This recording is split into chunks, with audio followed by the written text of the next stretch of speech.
All right. Beginning countdown.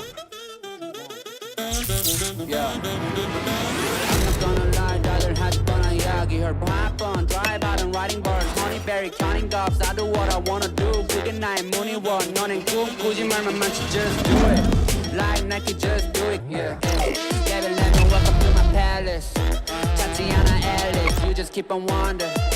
You just keep on wonder.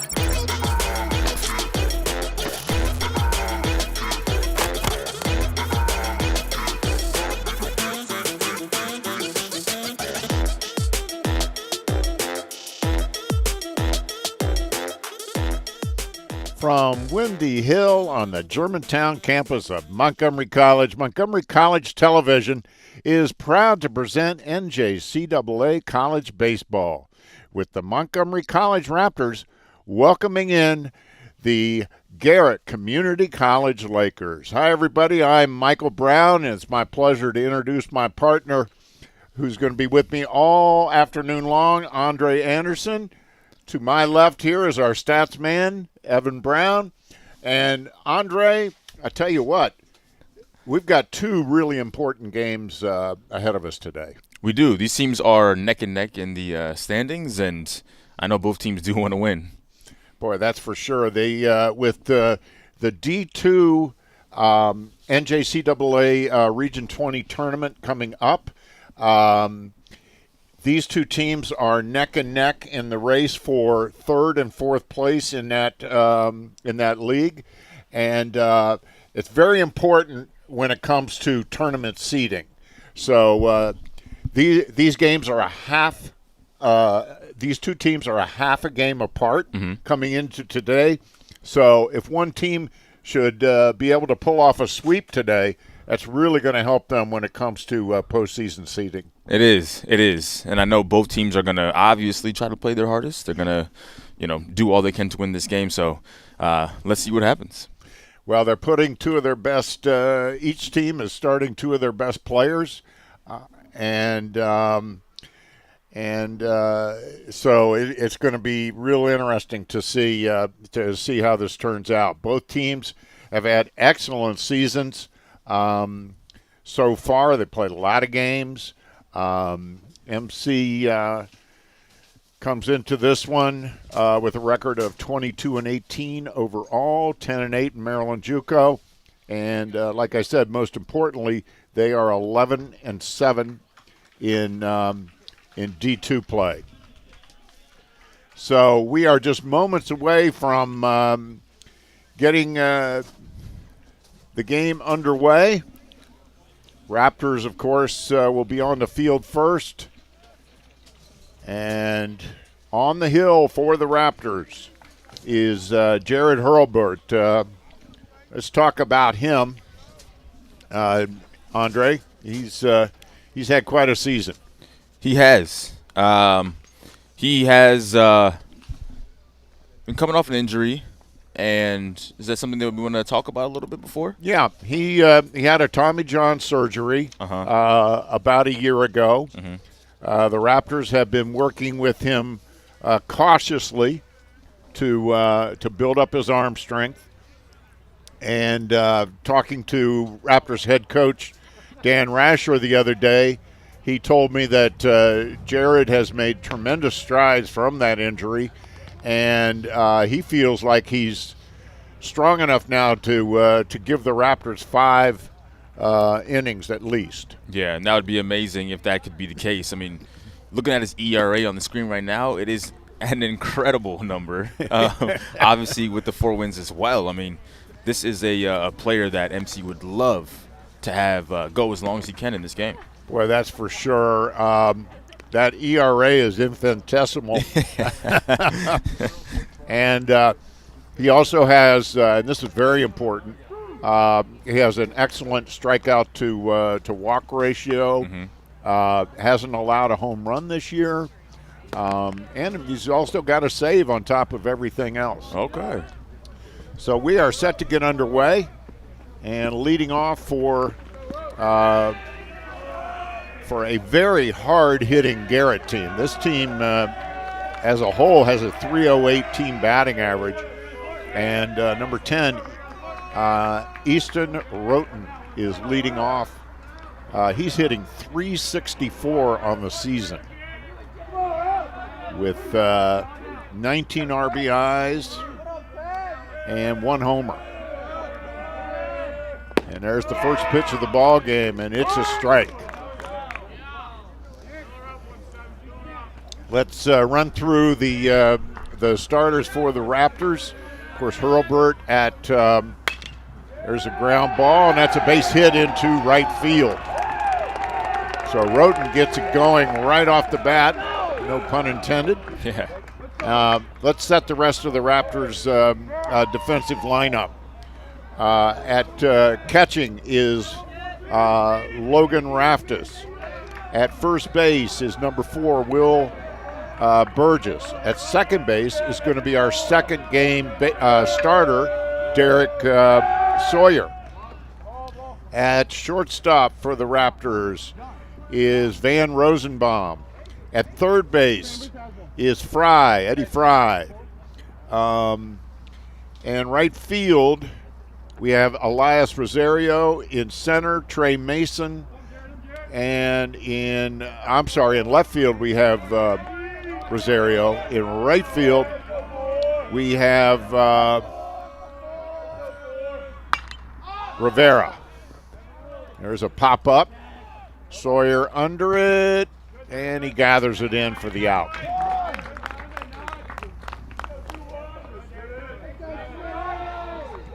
So 1 out in the inning, and that will bring up number 21, Colby Schmitz. This is one of their big hitters. Colby is hitting .359 on the season, leads the team in home runs with 7. And is second on the team in RBIs with 32. And surprisingly, for a power hitter, he leads the team in stolen bases. So he has power and speed, dual combination. And he's playing third base today.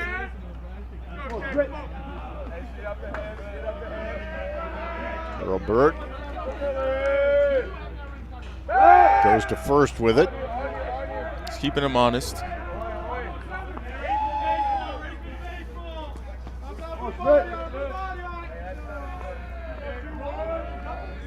Roten let things off with a single. There's a pop-up, and that's in the gap. And Roten's going to advance to third, and Schmitz goes to second.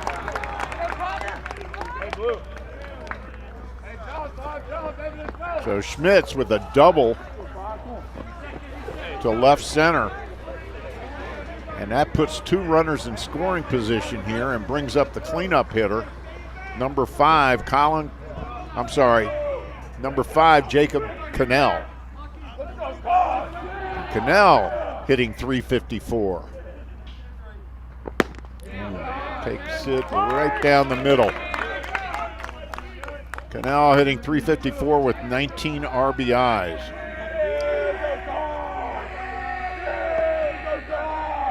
So the Raptors are in a little bit of trouble here early on. Let's see if Hurlburt can get it out. He throws that one, so he's quickly ahead 0-2. Yeah, it was a very good pitch right there.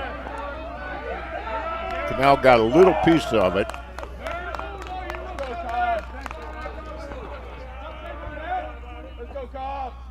And tried to get him to fish, but he wasn't biting. Runners on second and third. 1 out, top of the first. Doubleheader coming to you from Montgomery College, Germantown. There's a line foul down the right field line. Boy, if that had been fair, that was trouble.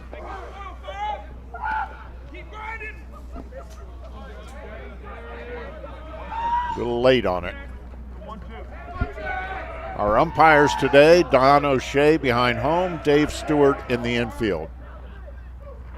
Yeah, strike 3. He struck him out. So that'll bring up the DH, Ty Giblin. Giblin's hitting .339. I tell you, the top of this order is a rogues gallery. I mean, it's tough. Oh yeah. I know Will Burgess is definitely excited after getting that strikeout. Get him warm, get him comfortable into the game. Hopefully he can continue. Well, this is the big batter here. You got 2 outs. Raptors would love nothing better than to strand those 2 runners out there. Oh, he just threw that one right by him. High fastball. Hurlburt, mainly a fastball slider pitcher with an occasional changeup to keep him honest. And that gets by, and a run is going to score. That's going to be a wild pitch as Roten scores on a wild pitch. And that puts a runner on third. Schmitz now advances. So 1 ball, 2 strikes, 2 outs, 1 run in the inning. And there's a pop fly foul. There's a lot of foul ground over there, but not enough.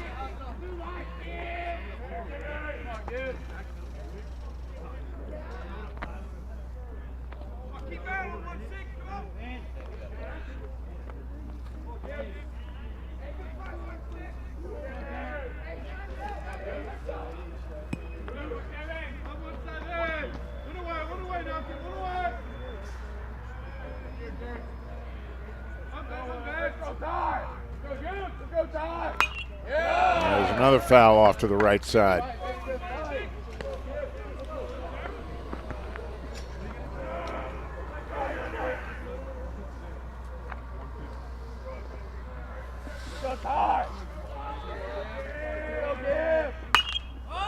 There's another foul off to the right side.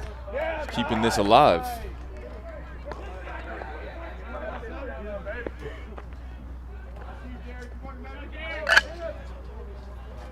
So Giblin fighting hard. He's a good, 339 hitter.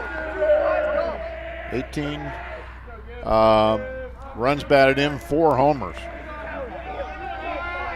And a good on-base percentage at 430. There's a strike. Oh, right at Sawyer. Laser.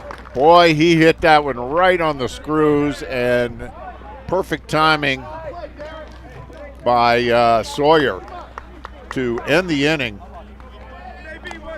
And so after 1/2 inning of play, the Lakers jump on top 1-0, courtesy of a wild pitch. And while we have some time here, we want to talk about a really, I got to say, historical occasion here for Montgomery College baseball. As we all know, Dan Rascher is the head coach here at Montgomery College, and he recently won his 500th game. And when the Raptors beat Chesapeake on March the 30th, as you can see, he's now up to 506 wins in 19 seasons with the Raptors. And there's a list of just some of his accolades, some of his achievements of this program ever since Dan took over. I've known Dan since the very first day he took over the program. One of the great guys, one of the all-time great coaches here at Montgomery College. And look at that record. 9 World Series appearances, runner-up in 2009, 9 Region 20 championships, 9-time Coach of the Year, and 2-time Maryland State Baseball Coach of the Year. So, there's even more. Oh, yeah, there's more. 28 All-Americans, 7 Rawlings Gold Glove winners, 3 Mariucci Hitter Awards, and this is the stat that Dan is most proud of. More than 100 former student athletes have played at 4-year schools. Incredible. It's he does it the right way. He sets the example. And I tell you what, you're never going to meet a nicer guy. He's just a wonderful guy, and I've always enjoyed working with him. He's just a terrific guy. So congratulations to Dan on your milestone. And I know Dan, he's not done. No. No. Oh, no. He's not done. And So- MC, I know for sure, would love to keep having him as the coach of their team. Oh, he's just the ideal coach for this level. He really is. So, leading off for the Raptors is number 6, Rosario. And Elias is a .320 hitter on the season for the Raptors.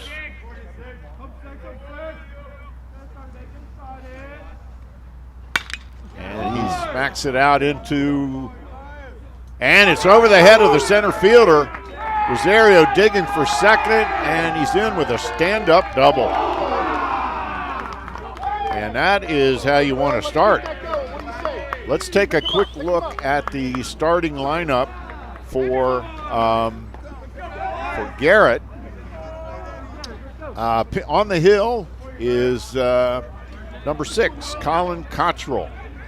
And Colin comes in with a record of 2-2 with an ERA of 3.92. We'll get to the rest here in a second. As up now for the Raptors is Will Burgess. And I'll tell you what, Andre, you talk about a dangerous hitter. Oh, yeah. Power, and one more time, power when it comes to Will Burgess. Will is hitting a robust .457 on the season. He's which puts him at he's the 15th best hitter in the nation. That's incredible. At the NJCAA level. 33 RBIs, second on the team in that stat. 5 home runs, second on the team. His on-base percentage is .554. So that means more than half the time he is up, he is on base. He grounds it to second. That's going to move the runner along. So he gives himself up to move the runner up a base. And that brings up number 7, Andy Rivera. And can we go and talk about power once again? Yeah, yeah. Andy Rivera. Talk about him a little bit, Andre. Yeah, so we just saw the Will Burgess, who was second on the team in home runs. Now we have the guy who was first on the team in home runs, Andy Rivera, with 6 RBIs at 39. His batting average is, once again, very good, .352, and then his on-base percentage is at .481. So Andy Rivera is a definite compliment to go right after Will Burgess, as a hitter. All right, let's see if we can finish the defensive lineup here for Garrett. Got Cottrell on the mound. At catcher, we have Lance Vickers. At first base, we have number 30, Chance Ritchie. At second base, we have number 4, Angel Oquendo. At shortstop, we have Hallenbeck, Zachary Hallenbeck. Third base is Schmitz. There's a pop-up into center field, and it falls. And in comes the Raptors' first run as Elias Rosario scores.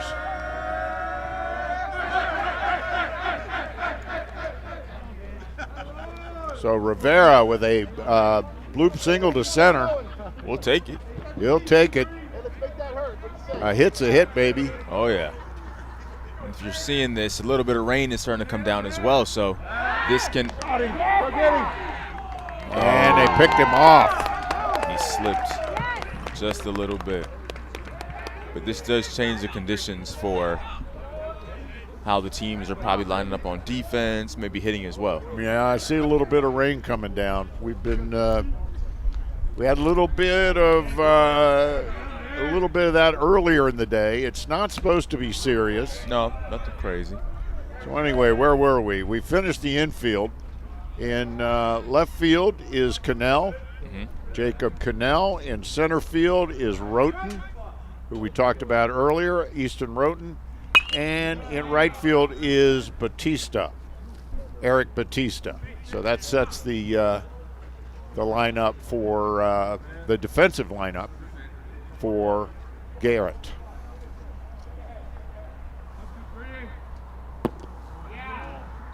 So 2 balls, 1 strike.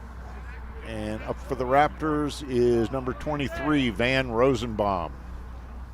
Van was a point guard in high school at Poolsville.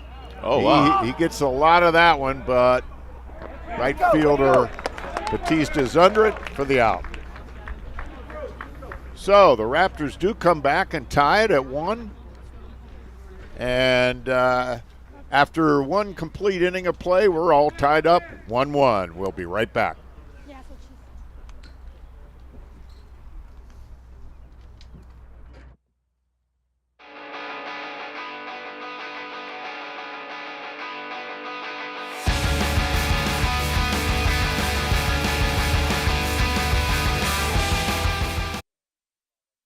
Hi, I'm Tim Kurkjian with ESPN, and you're watching Raptor Baseball on MC TV.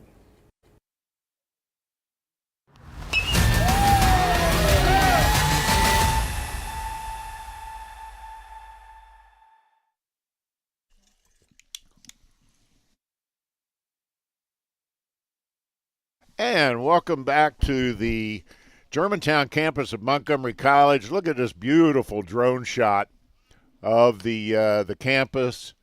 You can see on the left there the brand new bioscience building.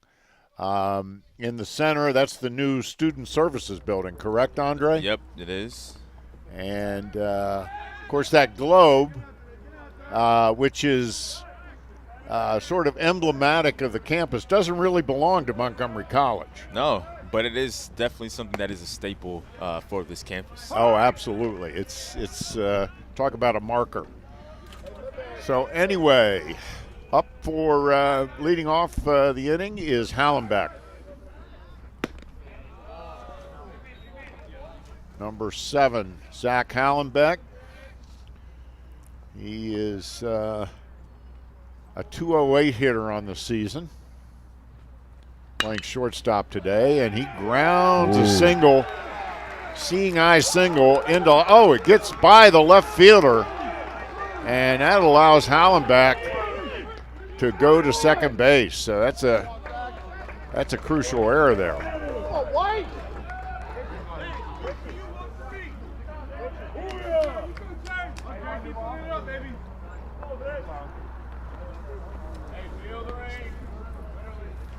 And that brings up number 2, Lance Vickers. Vickers is the catcher in our first game. He's hitting .320 on the season, 19 RBIs. So another dangerous hitter. Yeah, he's up there on the team in RBI. So yeah, he's near the top. Well, 3rd or 4th. Yeah. Yeah. And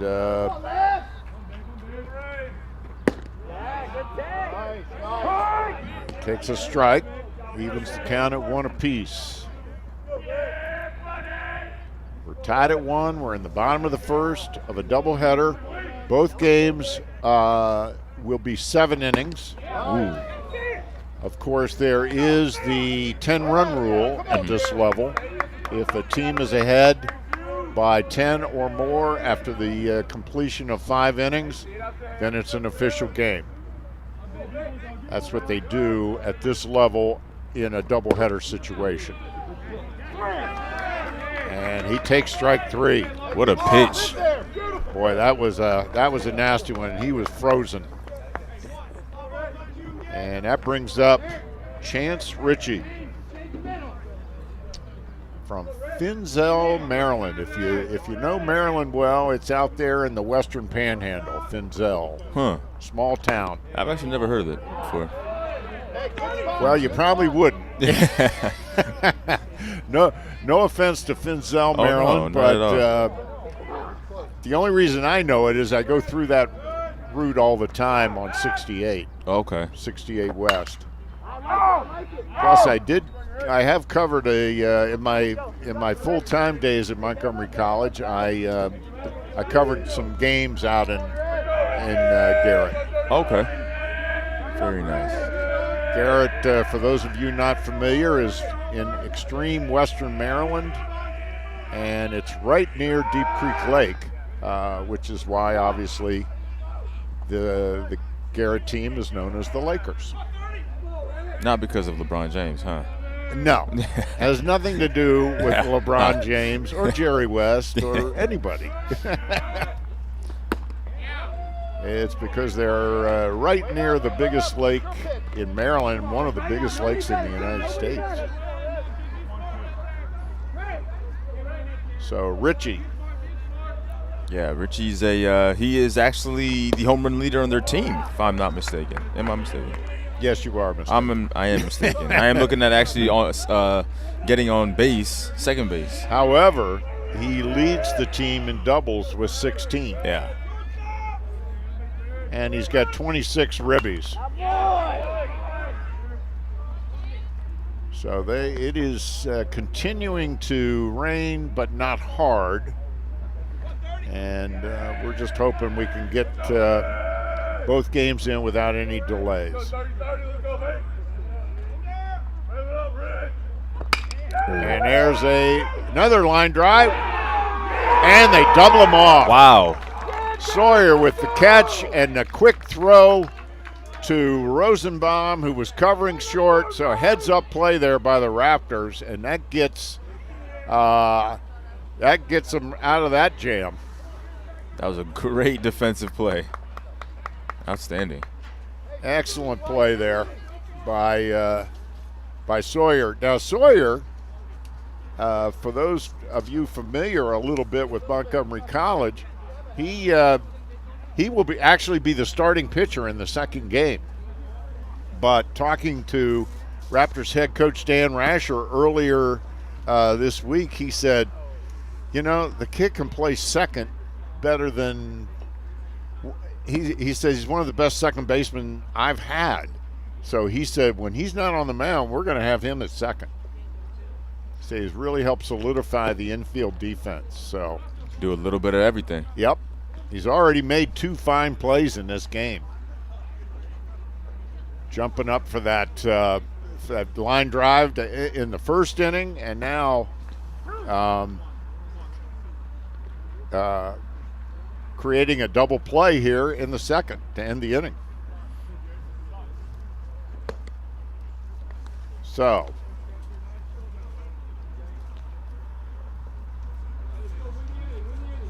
we are all set for the bottom of the second. Leading off is number 15 for the Raptors, Jaden Kritsky. He's a freshman out of Vienna, Virginia. He's DHing in this game. He's having a little bit of a ankle issue, which is why he's DHing. But he's one of the better hitters on the Raptors team, hitting .284 and 29 ribbies. Yep, tied for first on the team as well in doubles. Right. And one of the top base stealers on the team. He's got 9 bags this year. Okay.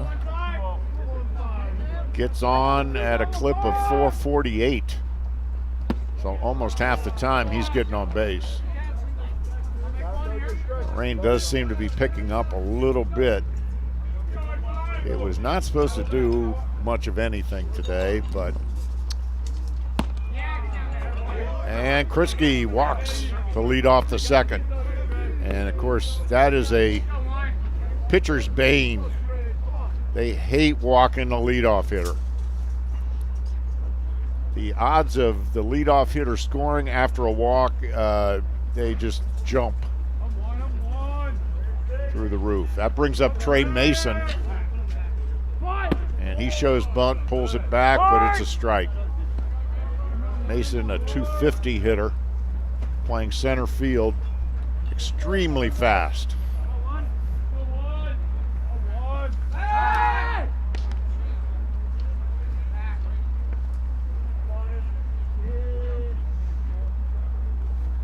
So what the Raptors need is for Mason to get on more often.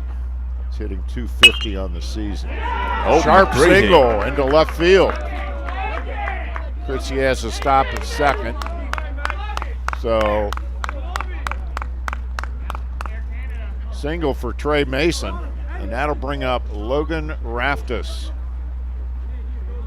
Logan is catching the first game. And Raftus is from Dartmouth, Nova Scotia. Wow. Got a couple of 2 or 3. There's a bunt. Great. Oh, beautifully placed.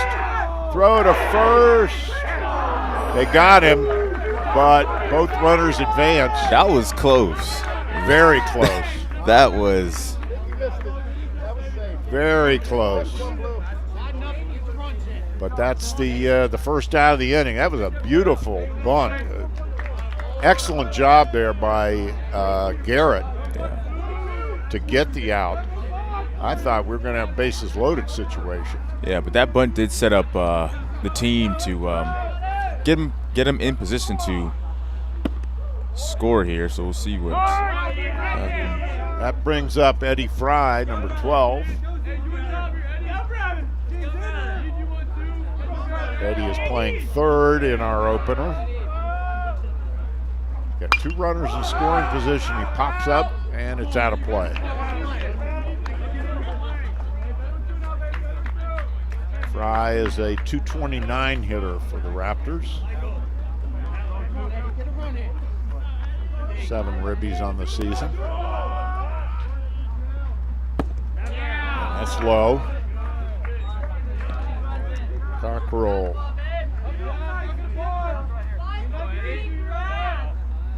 Cottrell, the pitcher for Garrett. And that's low and outside. Count is 2-2, 1 out, 2 on. Bottom of the second inning, we're all tied up at 1.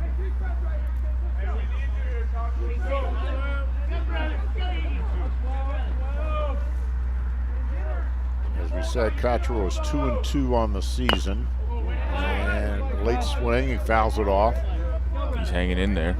Got a 3.92 ERA. He has 1 complete game on the season. He's pitched 38 2/3 innings. And he went for the high pitch and struck out. That was a ball. So that brings up Sawyer. Derek Sawyer, who is the second baseman, made 2 fine plays so far today. He'll be starting the second game on the mound for the Raptors. So they really had not been hitting Daerek because he's a pitcher, and at this level, a lot of pitchers do not hit. But Dan Rascher told me he put him in there, and he had a big hit in one of their most recent wins. So hitting .500. He doesn't have that many at-bats, however. But now that they've discovered what a wonderful second baseman he is, I have a feeling he's going to be out there a lot. He takes it high. Well, if he's healthy and he can do it, why not? 2 outs. Raptors would love a 2-out hit right here.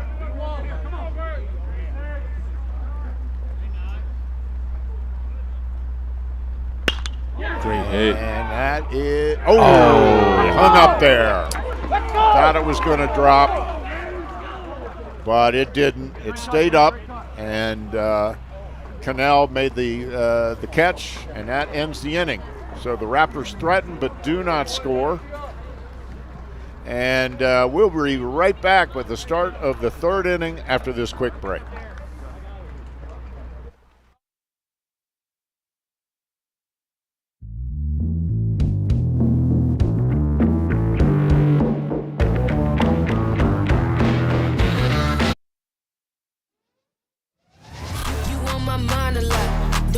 Time watch. I don't know how I got you in my pocket spot. Yeah, that's babe, need you every day. You like my oxygen, make it seem like the barging down. Got my heart no barging in from the beat to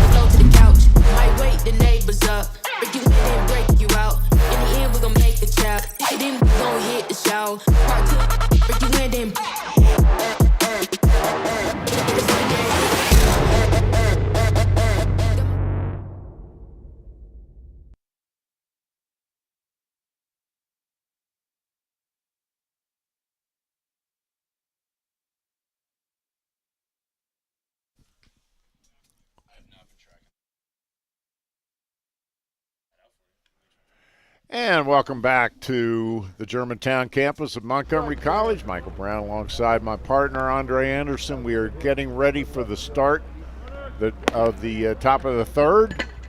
We're tied up here 1-1. And Hurlburt, Jared Hurlburt has finished his warm-ups. And that brings up number 9, Batista. For Garrett, Eric Batista, hitting .314. And for those of you who are sports fans, his hometown should ring a bell, Latrobe, Pennsylvania. What am I missing? Well, Latrobe was the home of Arnold Palmer. Oh. And Latrobe is right in the middle of the area where a whole lot of NFL quarterbacks Really? came from. Okay. Dan Marino, just a ton of quarterbacks. I'll probably pull a few more up in the gray matter here as we go on, but it's sort of a hotbed area for whatever reason for a lot of great quarterbacks over the years. Really cool. So, but yeah, if you're a golfer, Latrobe was the hometown of Arnold Palmer. Ooh, way high. The rain has picked up. I don't like the way this looks. So far, the field is holding it.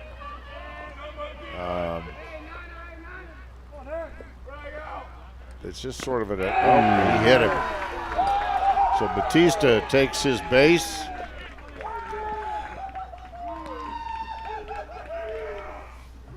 And that brings up the leadoff hitter, Roten.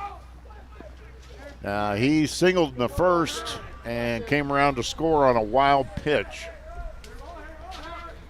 So Easton Roten, .364 hitter, out of Grantsville, Maryland. That's another little town in western Maryland that a lot of people don't know about. Yeah, I was going to say, I'm learning a lot about these different parts of Maryland today. Well, it does have an exit off of Route 68 West. Okay. So, some of those little towns out there, they don't even have exits. You have to, jump off and then Swing drive around through some back roads yeah. to get to them. It's a beautiful, beautiful part of the state. It is the most sparsely populated part of the state. Oh, wow. Yeah. Give me a little Maryland geography here. Yeah, I like some this. Baseball. There you go. Hey, it's what we do at MC. We play sports really well, but we also learn very well as well. That's right. We're educating people. So the rain is now trying to make its way into the booth, which is really not going to play nice with the equipment. No. Let's see, can we close it a little bit? Try to. There we go. Close it a little bit, maybe. We are open air here. It's chilly out there today, but yeah, the rain has definitely picked up.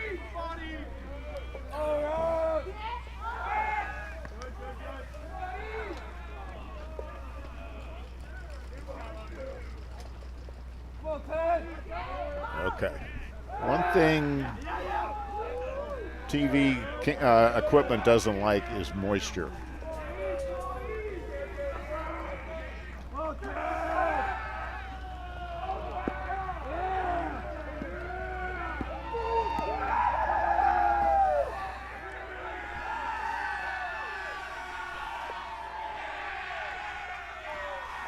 No balls, 2 strikes. There's a ground ball up the middle. Rosenbaum on second for 1. Over to first. Double play.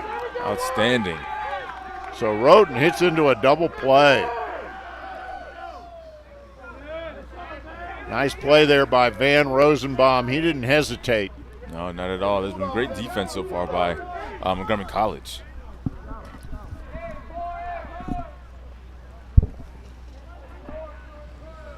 So they're going to go through the baseballs this afternoon with this rain coming down.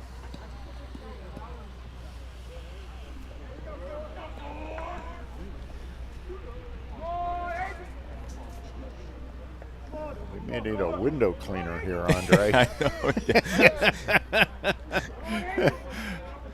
Yeah, luckily, I have this one panel that I can see out of that's not, too soaked right now.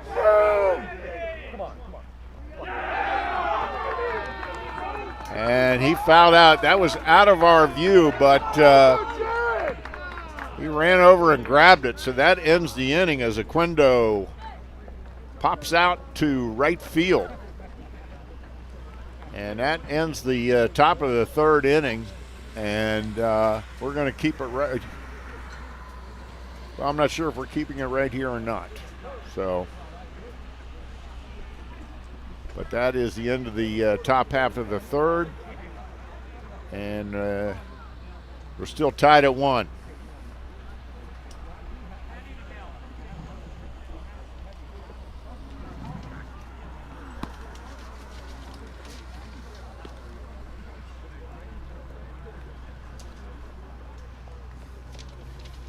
Keep it right here in between innings.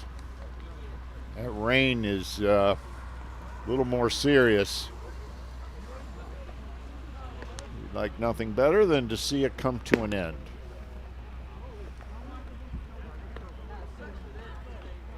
Oh, no. Here come the umpires, and they are waving Garrett off the field. So we are about to enter, it appears we are about to enter a rain delay.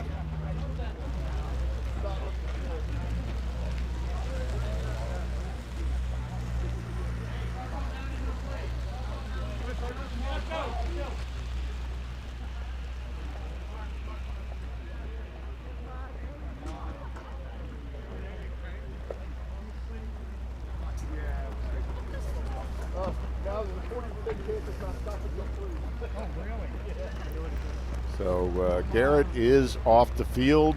The head coach for Garrett, Eric Hallenbeck, is talking to the umpire, but we are in a rain delay.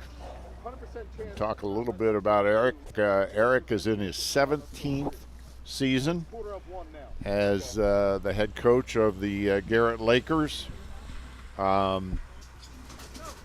Been there a very long time. His assistants are John Chambers, Andrew Catone, and Noah Mankin.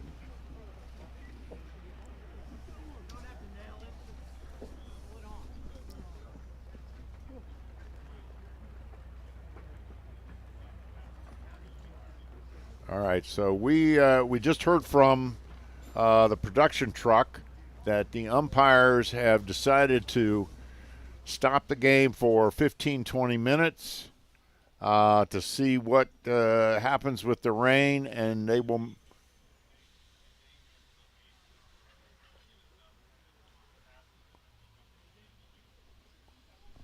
All right, so I just heard from our director in the booth, Andre.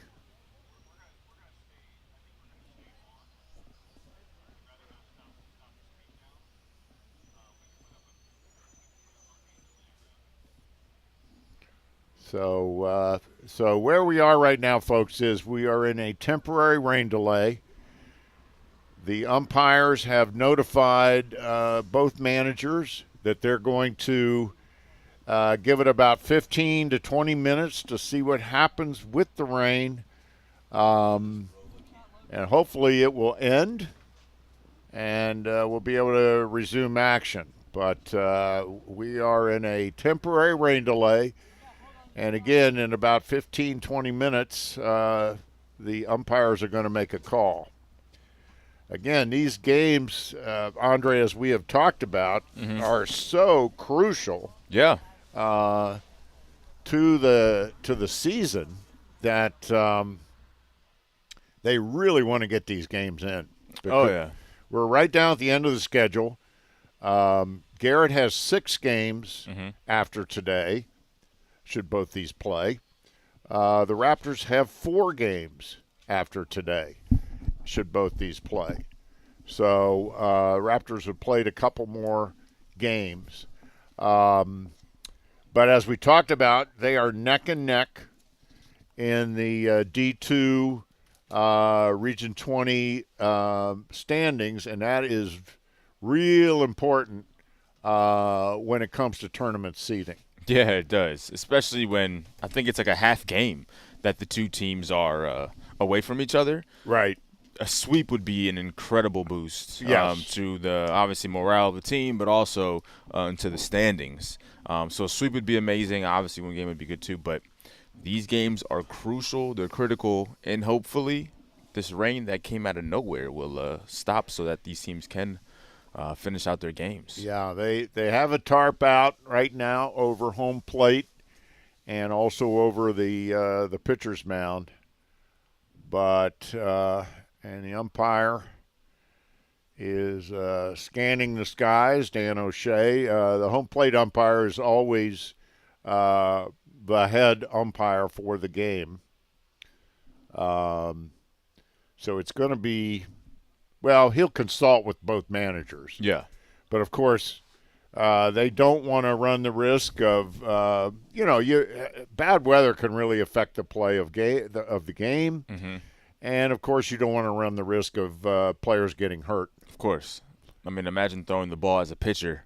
Exactly. Trying to throw your slider or your fastball, and it's wet. The ball can easily just slip out of your hands. I mean, Yep, exactly. there's so many things that could really And these kids are throwing 85.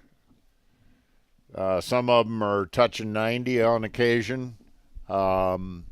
So, the last thing you want is that ball slipping out of the pitcher's hand and hurting a player.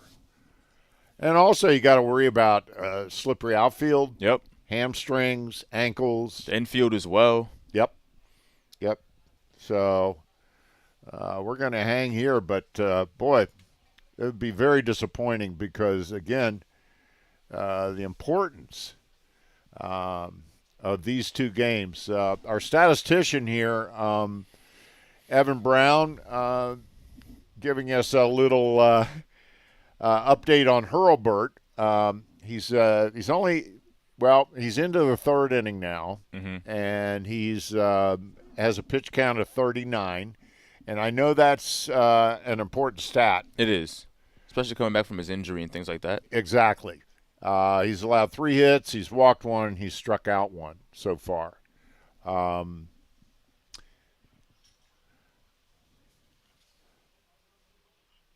All right, we're going to take a quick break. We're going to be patient, see what happens with this rain delay, and we will join you in hopefully a very few minutes. But stick right here, folks, because we're going to we'll stay on the air until a decision is made, so don't go anywhere.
And welcome back to the booth here on the Germantown campus of Montgomery College. Michael Brown again alongside my partner Andre Anderson and our stats keeper Evan Brown.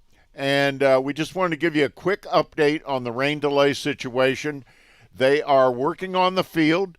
The rain has slacked off considerably. It looks like there is going to be a window of opportunity to get this game in. We expect to have it be back underway in about 15 to 20 minutes.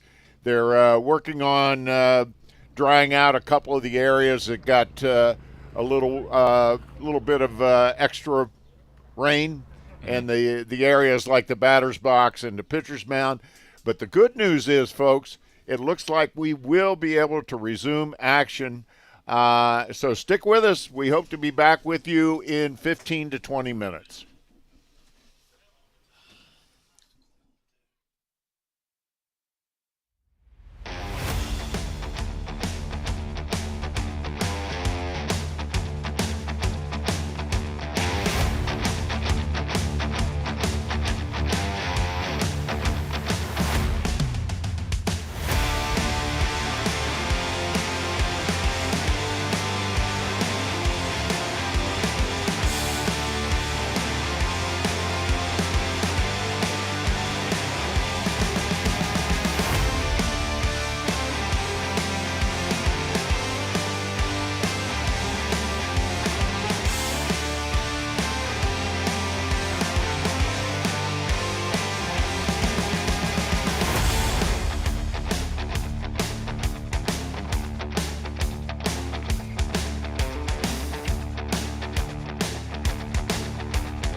And welcome back to the Germantown campus of Montgomery College. Michael Brown alongside my partner Andre Anderson, and we are going to play ball again. As you can see, Garrett is back out on the field. We do have a new pitcher in the game for Garrett. So Colin Cottrell goes 2 innings. And because of the rain delay, they are making a change. And in now is Coleman Bullard. And Coleman, one of their top starters, he is 5-1 on the season with a 3.48 ERA and over 33 2/3 innings. So he is in there now, and he is facing Rosario for the Raptors. Rosario opened things up with a line drive double, and he eventually came around to score the Raptors' only run. So Elias Rosario, sophomore out of Lanham. 320 hitter on the season. Takes it low. So Bullard starts out behind. 3 balls, 1 strike. So we had about a 45-minute rain delay or so. It never really rained that hard. It was just sort of a persistent type of rain. So, so Rosario walks here to lead off the third. And that brings up Burgess. He grounded out his first time. This time he ropes a single into left field. So the Raptors are off to a good start here in the third. Rosario with the walk, and Burgess with the single to left. Or, I'm sorry, to right. Yeah, this is the power side of the lineup for MC. So good hit by Will, and Andy Rivera is up next. Well, Rivera knocked in the Raptors' only run with a single. However, he was picked off first. Swings through that one.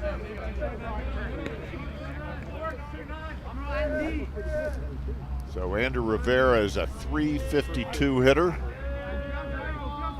Leads the Raptors in RBIs with 39.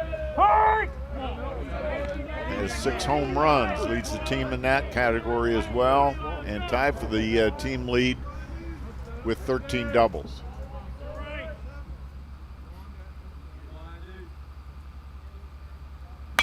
And a hard ground ball to second. Go to second for 1, but that's all they're going to get. That ball took a late hop. So that's a fielder's choice. Come on, let's do a job now. Let's do a job. Yeah, I wonder how the rainy conditions are going to, play a crucial part to the defensive play of each team. Obviously, with the field being more wet, it could maybe hold up the ball a bit. Maybe it'll make the ball skip a little bit. We'll see. And of course, as it goes through the grass, the player going to have to, the defender is going to have to deal with a wet ball or a damp ball anyway. Again, it didn't pour, but it was sort of a steady, persistent rain. There's a line drive, and it gets through. That'll be an RBI for Rosenbaum as Rosario comes in to score. That's his second score of the game. And so Rosenbaum with an RBI single to left, or to right.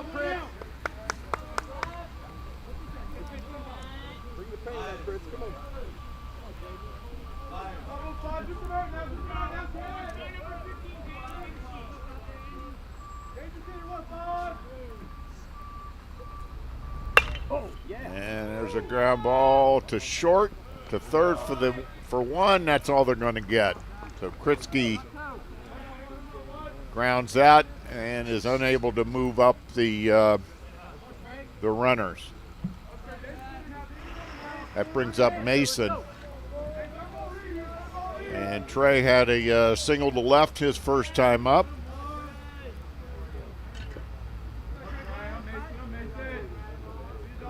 Two outs, bottom of the third. And strike.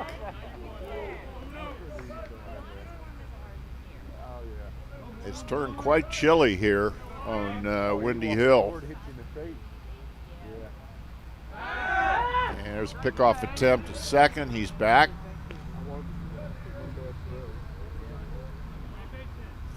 Raptors with runners on first and second. Looking for a big hit here. Mason 1 for 1. And he lines a single into right field.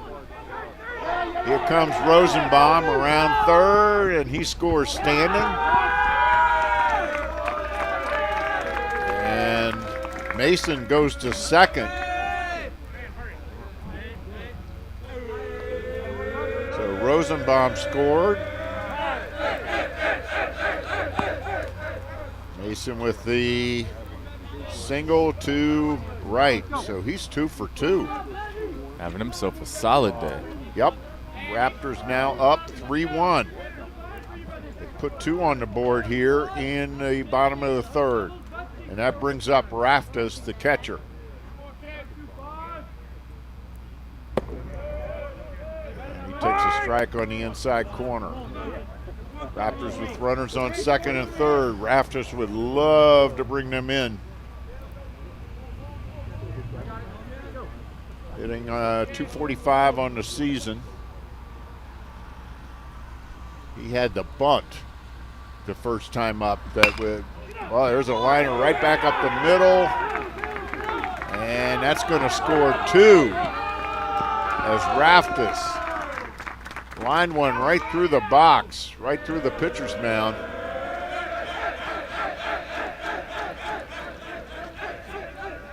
Raptors are fired up on the over in their dugout. Yeah, they are.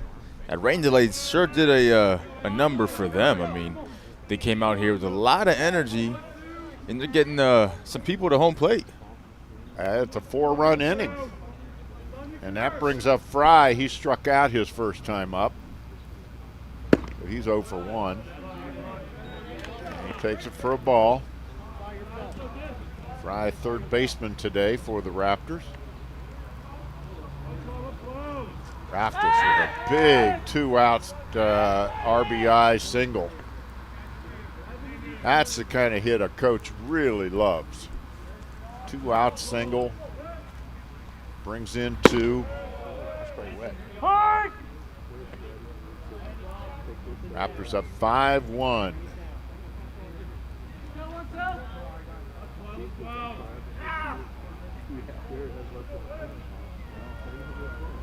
A little bit of a rude welcome here for Bullard, who, as we said, came in 6-1 on the season, 3.48 ERA.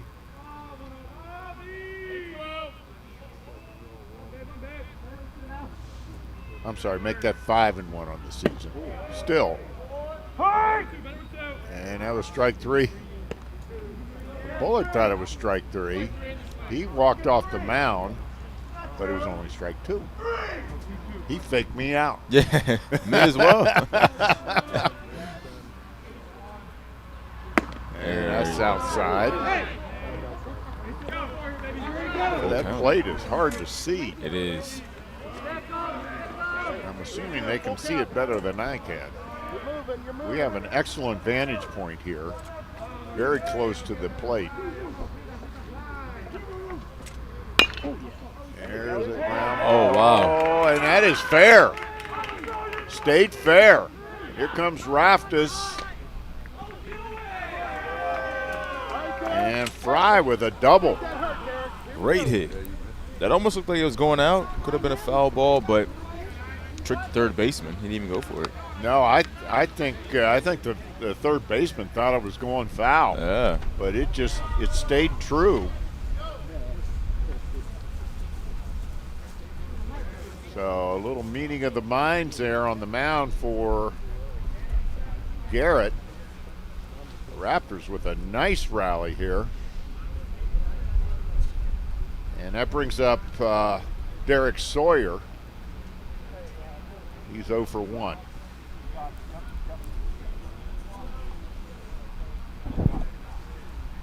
He lined out to left field. And should weather permitting, Daerek Sawyer is scheduled to start the second game on the mound for the Raptors. He's a very versatile player.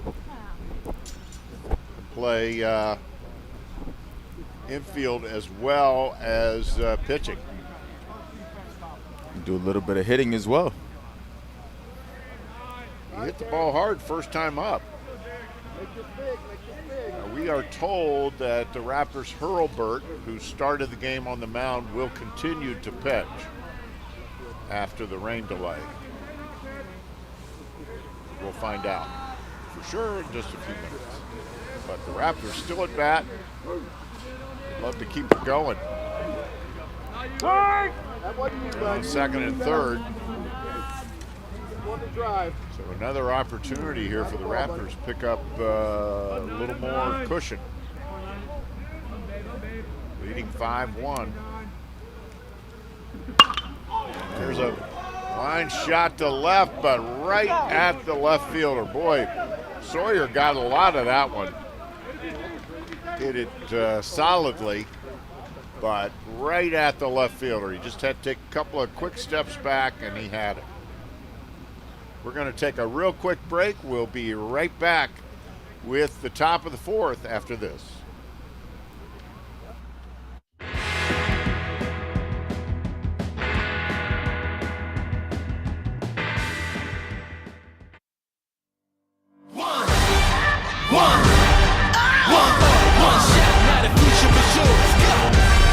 Turning dreams into reality. In the lab with the formula in chemistry. The memories spark to motivate and make the industry shake. We put the bars in the place. I'm talking one chance at best. Yes, yeah. It's one shot, not a future for sure.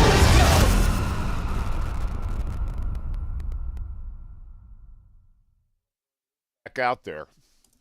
We are back on the Germantown campus of Montgomery College, and as you caught me saying to my partner, Hurlburt is back out there, Jared Hurlburt.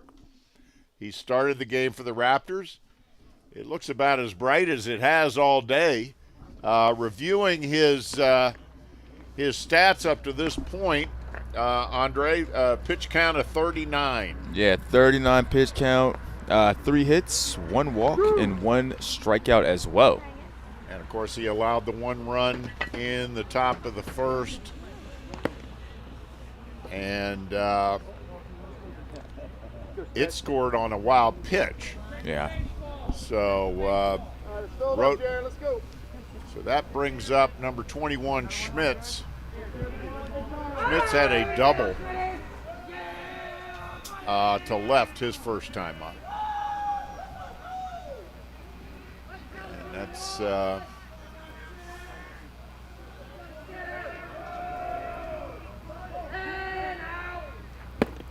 and he swings right through the first pitch of the inning. Colby Schmitz, he's one of several players on the Lakers team from Florida. They have All right, way up now, way up. they must have a connection down there, recruiting connection, because they have I'd say 6-7 players on their team from Florida at least. Yeah, and they have like about 5 or so players from the Jacksonville area. So they must all know each other, or, Yeah, have some type of connection Exactly. between the players over there. exactly. Yeah, there's several Jacksonville players on their roster. And some of their better players, as a matter of fact. So that has proved to be a fertile recruiting ground for them. Yeah, it's that year-round baseball down there with the nice, warm weather. Yes. Yes.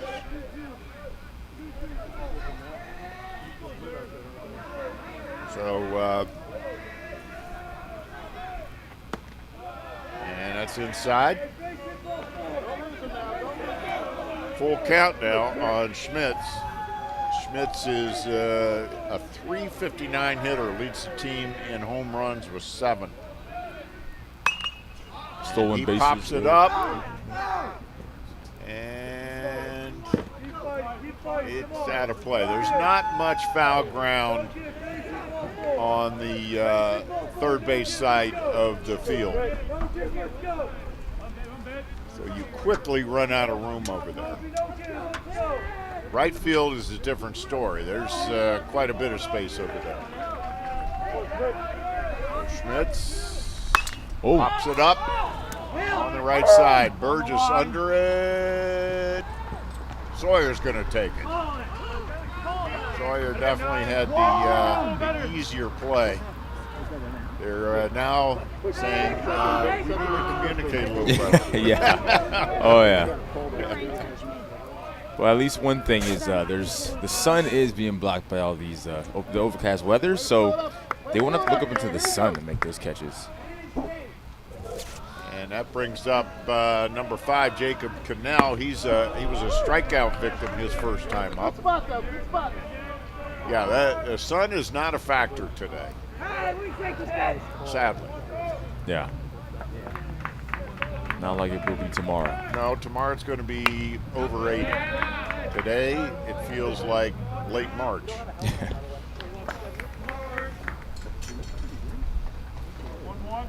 But one thing, of course, as soon as I say it, I'm going to jinx this. But one thing for sure is, we started the broadcast by calling this place Windy Hill, which is what they call this ballpark. But today, wind has really not been a factor. No. Must have been not that bad. There it is. There's a nice strike on the outside corner. Right there, buddy. Right where you want it. Now, this place can be very windy. You can be down on the main campus, nice little breeze. Come up here, and it's a whole different story. There's a ground ball up the middle. Rosenbaum with a nice play. Wow. For the out. Great play. Rosenbaum ranged to his left and made the nice stop.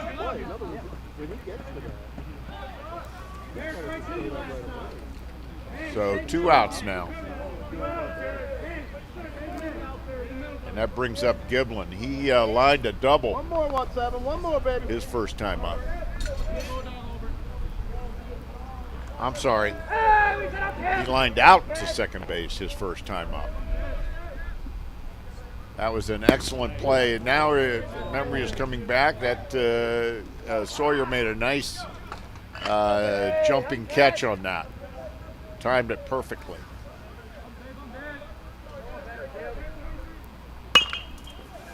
There's a grounder to third. Frye with the long throw. Wow. Great arm. First we've seen his arm. And that's a 1-2-3 inning for the Lakers. And Hurlburt will take that all day and twice on Sunday. All right, well, we're going to stay right here because we've got a fun little story to tell you. Did you know that MCTV and MC Baseball have a connection to the classic sitcom The Office? Really? Well, back in December, there was a popular TikTok creator who specialized in sports mysteries. Okay. And he made a post about a sports mystery involving the TV show The Office. Okay. And here it is. This person challenged me to figure out what baseball game this is going on in one of the final episodes of The Office, even going as far to say that this will be the one that I will never be able to get. And this particular scene has been highly requested, and if you were wondering where I've been for the past few months, working on this video would be a pretty good answer, so let's get into it. And I did. In the bottom of the 5th inning, when Kevin Story struck out James Morris, we can see for sure that this is our game, and it's from this April 15th, 2008 Division III Junior College Baseball game between the Montgomery College Germantown Griffins and the Montgomery College Rockville Knights that ended in a final score of 6-4 in favor of the Griffins. So, as he said, and you can see in the next to the last episode of The Office, season 9, episode 25, titled AARM, part 2. The Office gathered at a Scranton bar to convince the bartender to change the channel so that they can watch the premiere of a documentary about him. But the bartender says, everybody wants to watch baseball. And sure enough, they were showing clips of the MC Rockville, MC Germantown game from April 15th, 2008. Wow. Yep. Wow. And in that clip that was in the show, Rockville center fielder Kevin McTeague drew a walk-off Germantown pitcher Jose Sanchez. Mike Bachman was the catcher for Germantown. McTeague walked to put the go-ahead run at the plate, but Sanchez closed out the game with a strikeout, and Germantown won 6-4.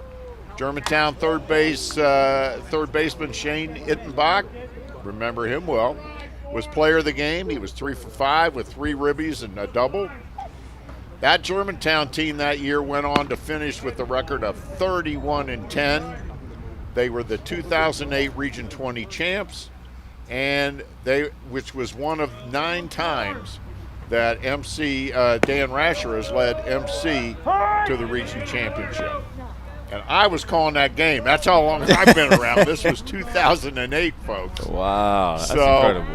There you are, and that was back in the days when Montgomery College had 2 baseball teams. They had a team here on the Germantown campus and a team on the Rockville campus. So we better get back to the game because stuff is happening, as Will Burgess just bounced a single into left field. So, pretty cool story. And I remember when I first saw that on TikTok, I'm like, wow. That's amazing. Oh, look. Oh, there you are, Michael. There I am. Oh, wow. A slightly younger version. The same haircut, however. Here's some shots from the first game between Rockville and Germantown. This one was on the Germantown campus. The scene from the office was on the Rockville campus. But we remember this very well. And my partner that day was Sean Kobrin. And everybody loves Sean. And Sean, of course, has a real love of engineering, for those of you who know Sean. He must be going crazy with the bridge collapse in Baltimore. There's a grounder. They got the out at second, but not the out at first. So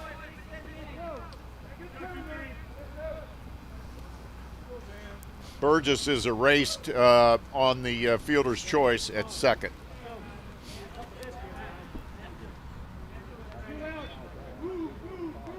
So that brings up Rosenbaum. He is 1 for 2. And here's the clip from The Office. We're going to go back to that for a second. That's Jose Sanchez, Mike Bachman, and that's the end of the game. That was what we talked about. Jose walked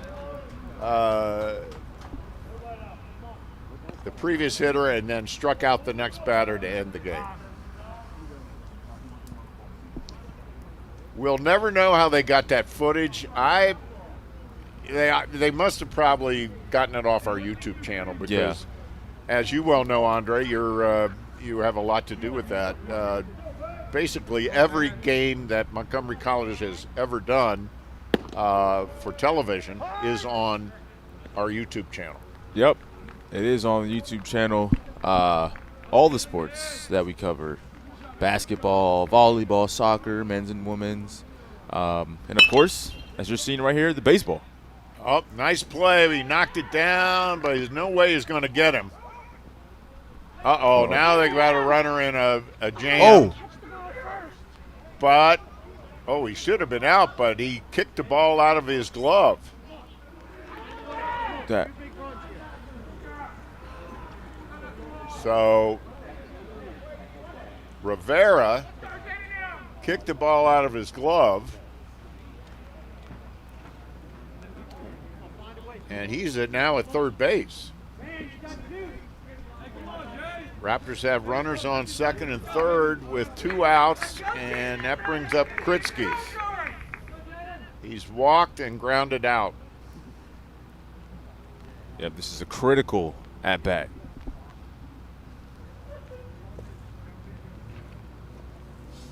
Raptors up 5-1. We've resumed play after about a 45-minute rain delay or so.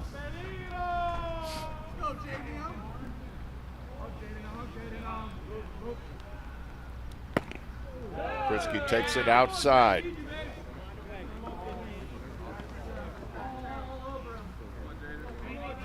Kurkjian, one of the more productive players on the Raptors, 284 hitter. Yeah, second on the team in runs as well at 43. And third in RBIs with 29. He's got 29 RBIs on 37 hits, so that is very productive. Hits it deep to center field. Center fielder is back and pulls it in over his shoulder. So nice play by Roten on a long fly ball by Kurkjian, and that ends the threat and the inning. And we're going to take a quick break. We'll be right back after this. Career success starts at Montgomery College. At MC, you can prepare for a rewarding career in these exciting fields. And if your goal is earning a bachelor's degree, starting at MC is a smart choice. MC's award-winning team supports you every step of the way with advising, tutoring, and career preparation to help you make your move. Join the thousands that are getting the education they need to succeed at Montgomery College.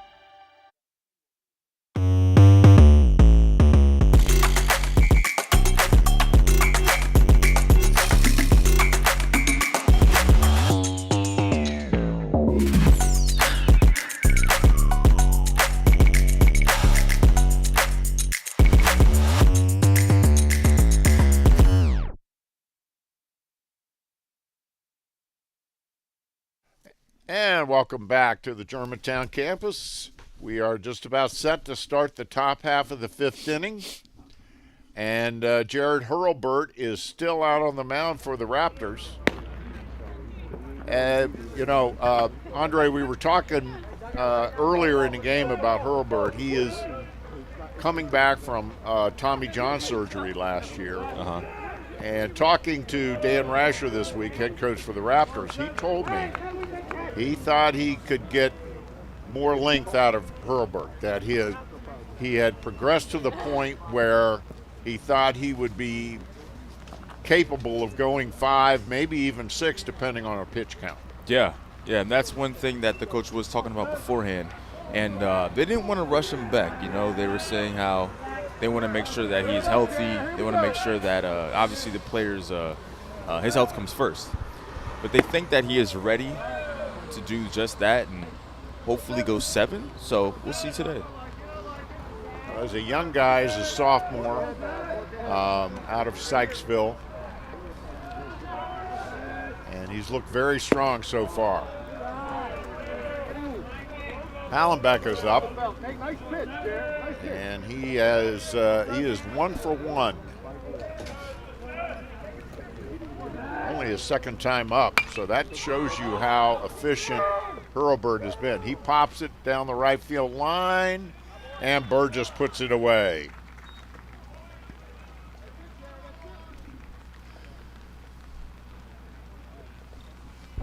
So that'll bring up Vickers. Vickers is 0 for 1 with a K.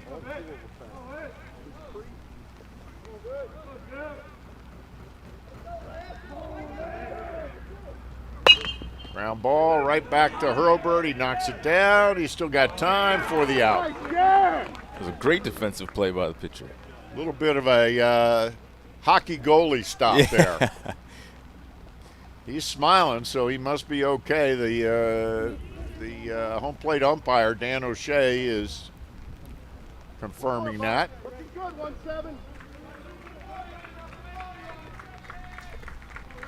That brings up Richie. He's 0 for 1. He lined out to second base, actually lined into a double play. There's a bouncer up the middle. Rosenbaum gathers it, throws to first, across his body. Nice play. 1, 2, 3. Boy, that was a very efficient inning for Hurlburt. Was. He really threw very few pitches. Yeah, he's keeping that pitch count down, which is exactly what the team's looking for. So he sails through that inning, 1, 2, 3, and we're getting ready to move into the bottom of the 5th. Again, these will be 7-inning games. We're hoping to play a doubleheader here today. We're going to take a real quick break. We'll be right back. Who knew I would make it this far? They hated, they never believed me. Yeah, I would never drop the ball. I know I make it look easy.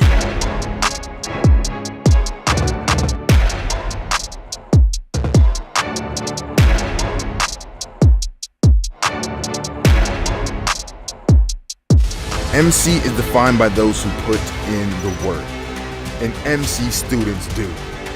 We don't just begin to be inspired by those students after graduation, they inspire us every step of their journey.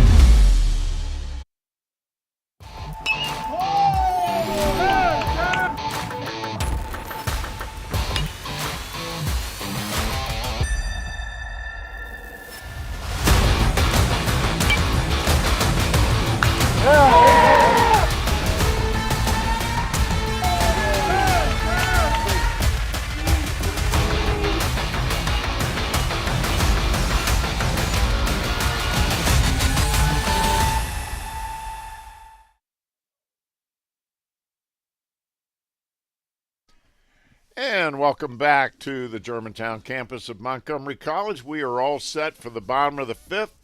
Raptors on top, 5-1. And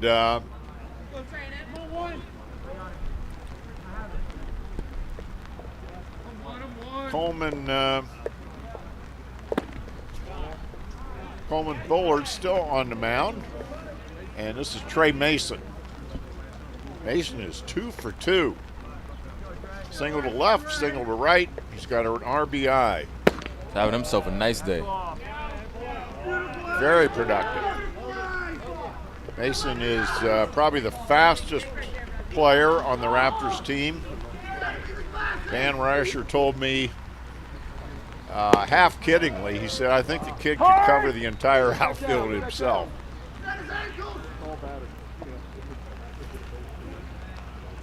He's a freshman out of Germantown. He is a hometown kid. Grounder to short, gathers it, and he almost beat it out. Allenbeck didn't have any time to waste with that throw. Come on, Rafty. Get it started now, 2-5. And that brings up Raftus. Raftus had a big hit last inning, or 2 innings ago, rather. 2-out RBI single to right. And he's 1 for 2. He bloops it out into, but it doesn't make it into the outfield. Gathered in for the out.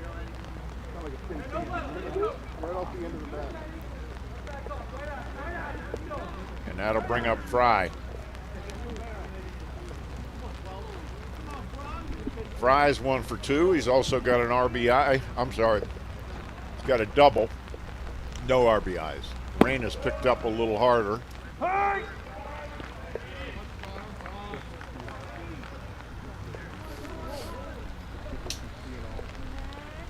It would be an official game at this point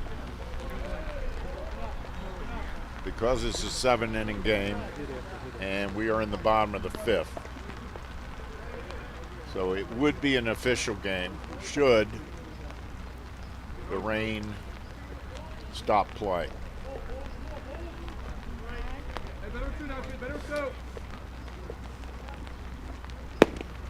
Waste that one, tried to get him to go fishing. Frye was having none of that. Boy, he showed us his arm from third base last inning, Andre. He did.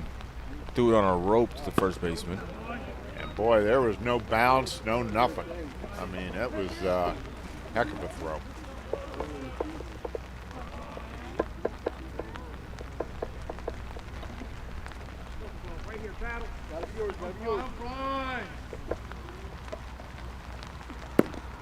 Inside, almost got him.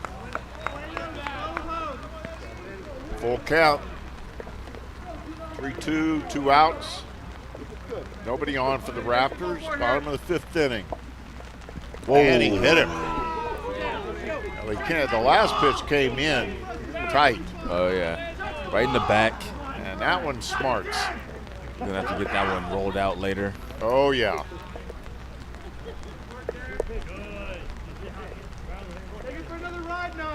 That brings up Daerek Sawyer. And during the rain delay, Daerek came into the booth and was chatting us up a little bit. Yeah, seems to be a great guy. Really nice young man. Enjoyed talking to him. Very personable. We also got to check out one of their the newest feature that they are implementing on the team, which is like this watch contraption. What is this now? It's called Game Day something. Okay. And he singles right up the middle.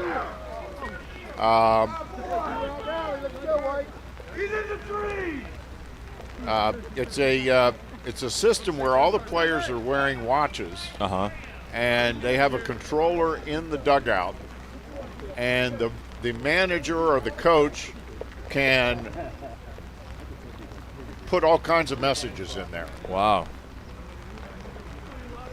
One of the ones he showed us was "Be a bulldog." Yeah. It's a bit of a team saying, but they also send them things like where the pitch, fastball in, curveball outside. They can send them positioning codes so that players know where to shade. Then they know what pitch is coming, so they know how to play the batter. Dan Rascher was telling me about it. He said he loves it because it really speeds up the game, and you're not worrying about somebody stealing your signs. Yeah. Oh, yeah, that is also a good point as well. Yeah. But it does show you the technology in sports are really starting to come together. Right. The innovation is really starting to, move forward, which is really cool to see. It really is. So all the players are wearing these watches. There's a ground ball up the middle, and it couldn't come up with it cleanly. And I'm not sure how they would. I'm guessing that's going to be an error. As Rosario is on first. Yep. The bases are loaded. And that brings up Burgess. What a guy to be at the plate with bases loaded. Yeah, your leading hitter at .457, second on the team in RBI, second on the team in home runs. And the rain has really picked up. Takes it outside. There's nowhere to put him. It's a cliche, but it's true.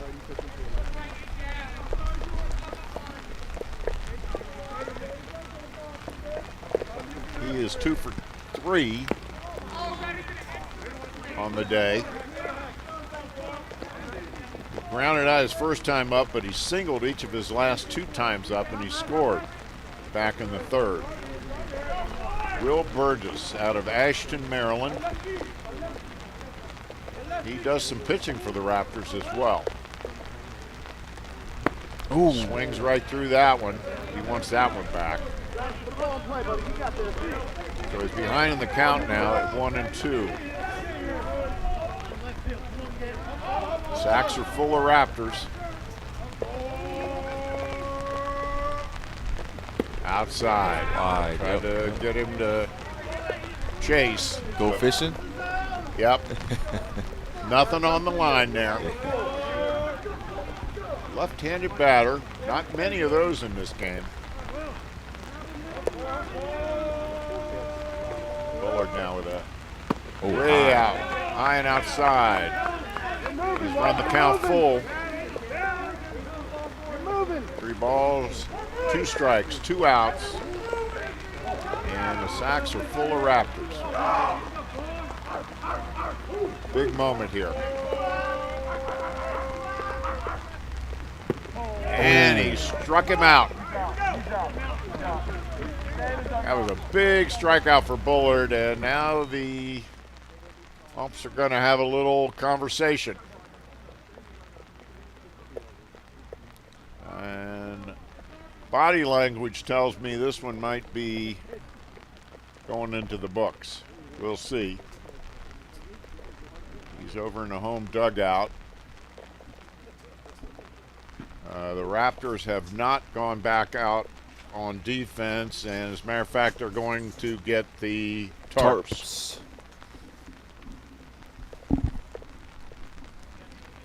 So our statistician, Evan Brown, is going to go have a little chat with the umps, see what's going on. Doesn't look too good, but no, at the moment it doesn't look very promising. Again, the weather forecast coming into today wasn't particularly worrisome. I didn't see rain for more than 30 minutes today. It was supposed to be a very light, almost inconsequential rain, just enough to make the green film on your car look even worse. Yeah. Meanwhile, we just had a visitor in the booth here, the size of a silver dollar. It's a big old bumblebee. Yeah, let's hope that bee does not come into the booth, because if so, I'll be leaving. That was a very fat bee. So yeah, I will be not in here. So the players are back out there putting on the tarp again. And I can see they are checking the radar in the dugout, in the Raptors dugout. This game would be considered an official game at this point. 5-1 as well. Good little lead for MC. As it is, we have just 2 innings to go in the opener of what we were hoping was going to be a doubleheader.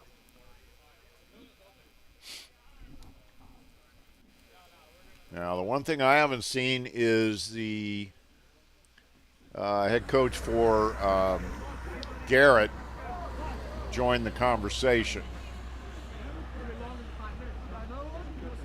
But as a player, though, stopping, starting. It's not good, is it? No, especially when you get warm. And then the thing is, it's not that warm outside. So once you do get warm and then your body kind of like settles down, shuts down a bit in the cold, and then you got to start back up quickly, that isn't something that you necessarily want to do. So I could see it being a little bit of a problem for the players, but they're young,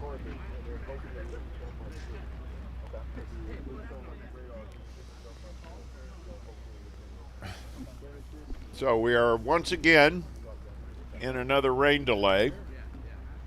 We are told that there is a weather cell in the area, and they are going to wait until 3 o'clock to make a decision. So I guess they're thinking maybe this weather cell is going to pass through quickly. But right now it's probably raining harder than it did during the first rain delay, or certainly not any less.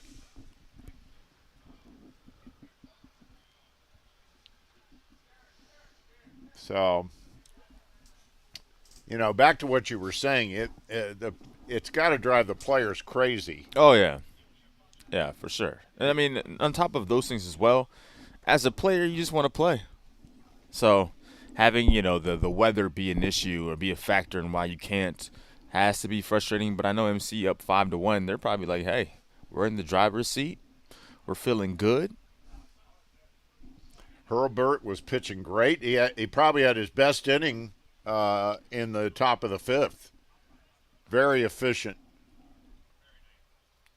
And here comes they're putting out the big tarp now.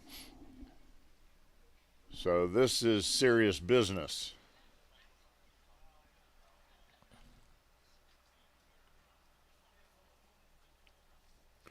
Well, and Andre, as you can see right here, when you're an MC baseball player, you're more than a player. Oh, yeah. It looks like you have 2 jobs out there. One to play and the other is be part of the grounds crew. It does develop character. Oh, for sure. And maybe some skills.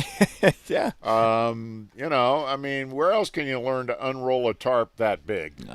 Definitely not in your own backyard. Right. So yeah, and they work on the field. They help groom the infield, the batter's area, the pitcher's mound. Everybody pitches in when you play MC baseball. Oh, yeah. I thought one of the cool things as well that is when they're on the kind of the John Deere tractor and they're just smoothing out the infield. That's kind of cool. Yeah. So, and of course, the head coach, Dan Rascher, sets the example. That guy is maybe the hardest working guy I've ever met in my life. He is constantly out here working on this field. I can remember in years past where my co-producer at the time, Scott Youngblood, and I would say, there's no way they're going to play. Because it had poured on a Saturday or whatever, and we were supposed to play the next day. And we'd come out here, and Dan would be out here before sunup with pumps pumping water off the field, soaking wet. But we got a lot of those games in the old days. Yeah, that's dedication right there. And that results 500-plus wins. I mean, oh, yeah. That's what goes into it, He's a hard worker.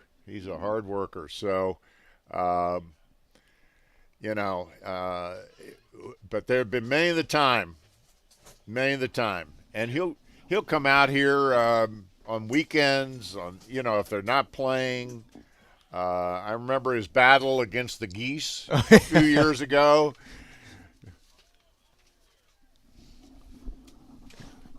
So we've got a visitor in the booth here right now who we're going to bring him in to join us. And we are pleased to welcome in Daerek Sawyer. Where's this camera?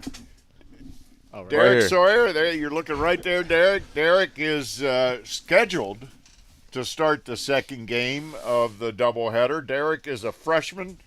I'm sorry, I'm a freshman. You're a freshman. I am, yeah. Out of Gaithersburg. Clarksburg. Yeah.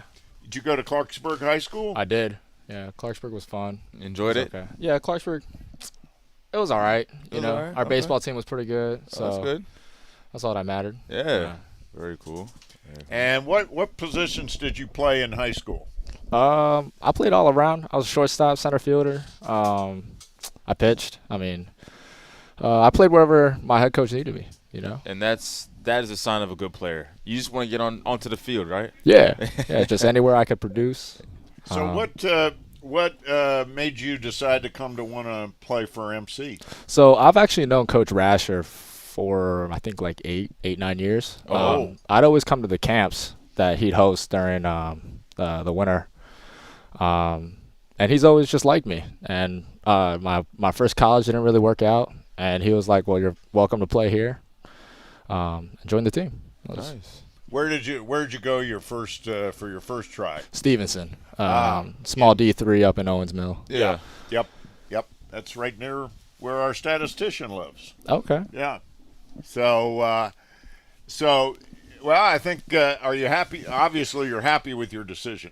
Yeah, I am. Yeah, I love it here. I love the coaching staff, players.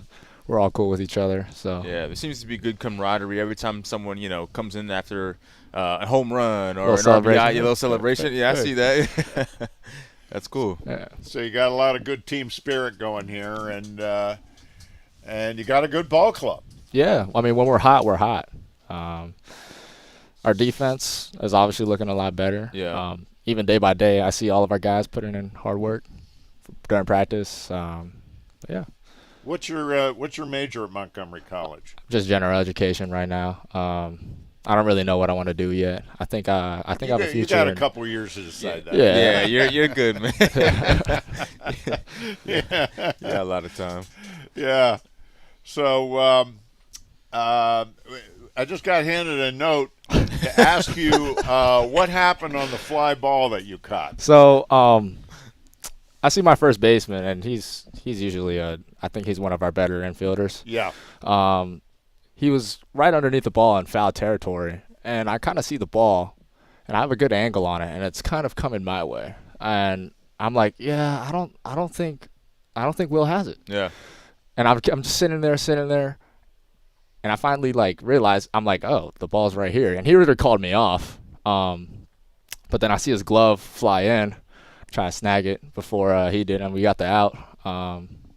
But yeah, after I communicated with him, I was like, my bad, I should have called you off. But it was like bang bang. Yeah. So yeah, that's pretty well, much what those happened. things happen, and those infield pops, and that was way up there. Yeah. Yeah, that was a serious pop up. Yeah, he started in the coach's box. Yes. Walked over. Yeah. I was like, yeah, and I was standing a little behind where he usually plays, so it was moving a lot. Yeah, he you had a better angle. You definitely had the better angle because he was sort of looking backing up, and I was like kind of behind him. I had a good little angle. Yeah, and saw it. Knowing this field as I do, there's a little bit of a drop off. There is, yeah. So on the first base side, yes, and behind the second base, there's a big lip that kind of dives off. So yeah, you got to be careful out there. Yeah, the footing can be tricky out there. Yeah, particularly when it's wet like this. So yeah, that was an interesting play. Thanks for that note, Evan Brown. So now you will be able to. You would have eligibility to play here again next year, should you so choose. Yep. My plan is to stay here. Nice. Probably get better looks, get better stats pitching wise. And I'm still young. I have a lot to improve. So yeah, I mean, junior colleges are all about improving. Yeah. Especially for baseball, it's so big that it could take you anywhere. Mm-hmm. Absolutely. Well, we were, obviously you couldn't hear, but earlier in the game we talked about Dan Rascher having won his 500th career game. Yeah.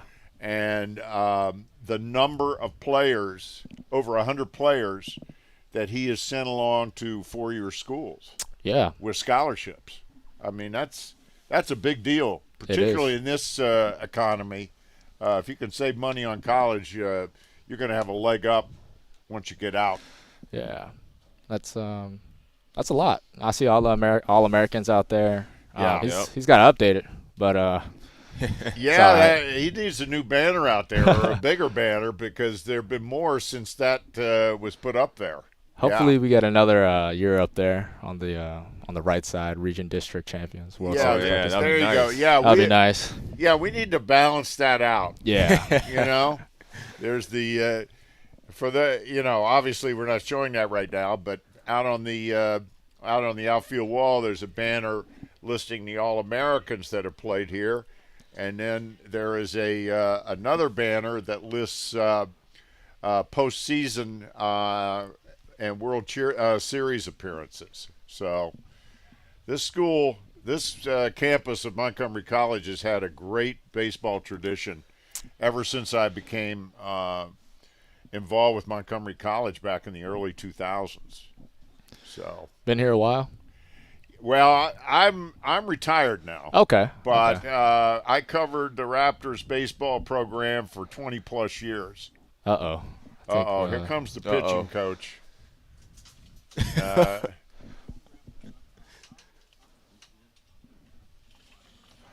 All right, Daerek, it looks like you're needed in the dugout. Thanks so much for joining us. Yes, sir. Thank you. We appreciate it. Pleasure meeting you. My sliding. I'm hooked. Your sliding glove. You don't want to mess that pitching hand up. Take care. Take care of yourself. Yeah. We hope we get to see you play in the second game. I hope so. Yeah. I hope we don't get rained out. Let's hope.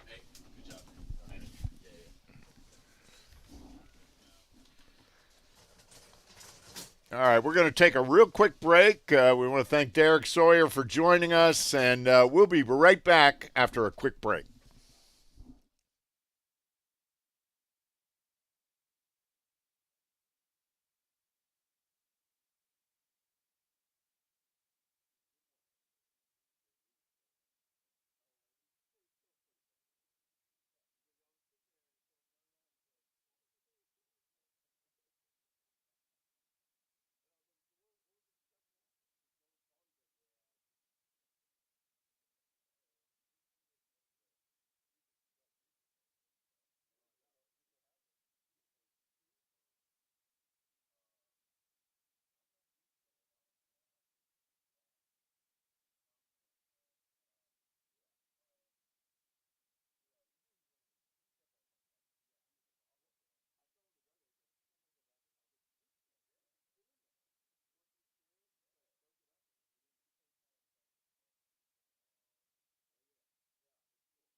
EchoStar and Montgomery College are on a mission to craft a framework that enriches the lives of MC students, propels EchoStar's business units forward, and leaves a lasting impact on the community. This partnership is more than just a connection. It's a bridge to a local workforce of skilled talent. Imagine expanded educational pathways, mentoring opportunities, guest lecturing, internships, and paid work assignments. Hughes, a global connectivity leader and wholly owned subsidiary of EchoStar, commits to shaping the future by supporting students' educational journeys. Montgomery College, a beacon of educational excellence, aims to become a national model for student success. Join us as we economically support students, ensuring that education reaches all levels. Engage with us in the fields of engineering, business, manufacturing, and IT. Together, we're not just preparing students for the future, we're shaping it. Montgomery College and EchoStar, building a brighter tomorrow, today, where community meets innovation and academia meets industry.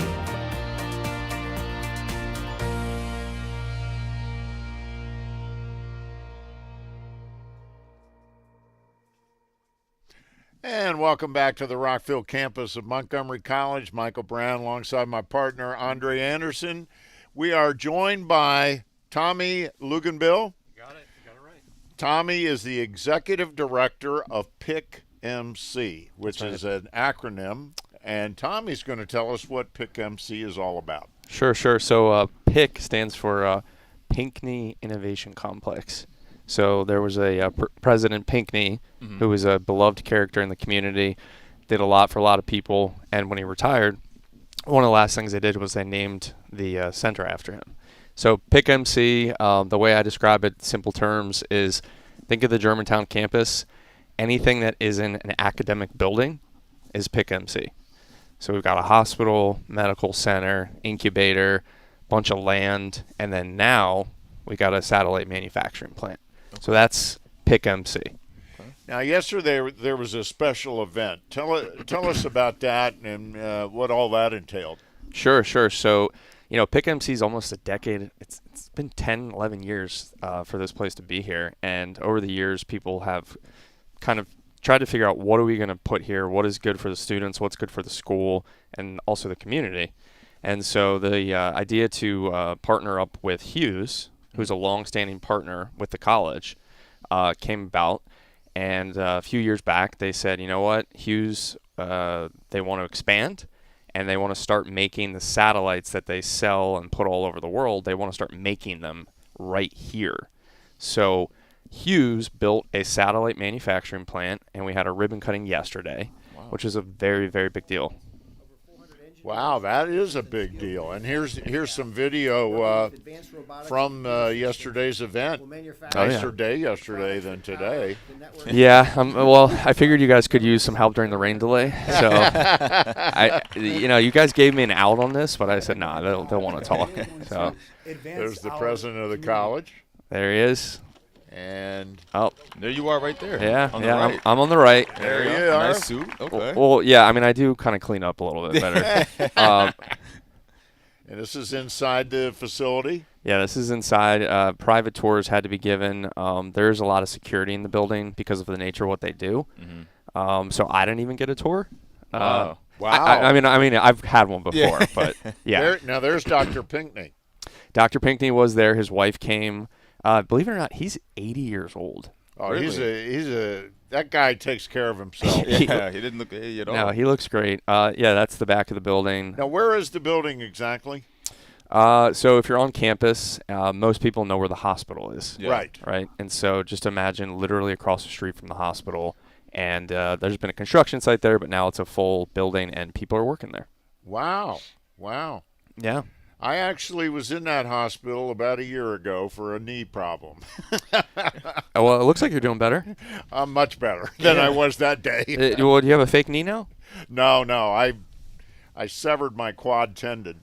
Oh, my gosh. And went to they took me to Holy Cross because that was the closest That was the closest spot to where I live. Yeah, well, I mean, I have a fake elbow, which I think I don't know if I put that in the showrunner, but yeah, I've got a fake elbow because of baseball, so that's why I asked about your knee.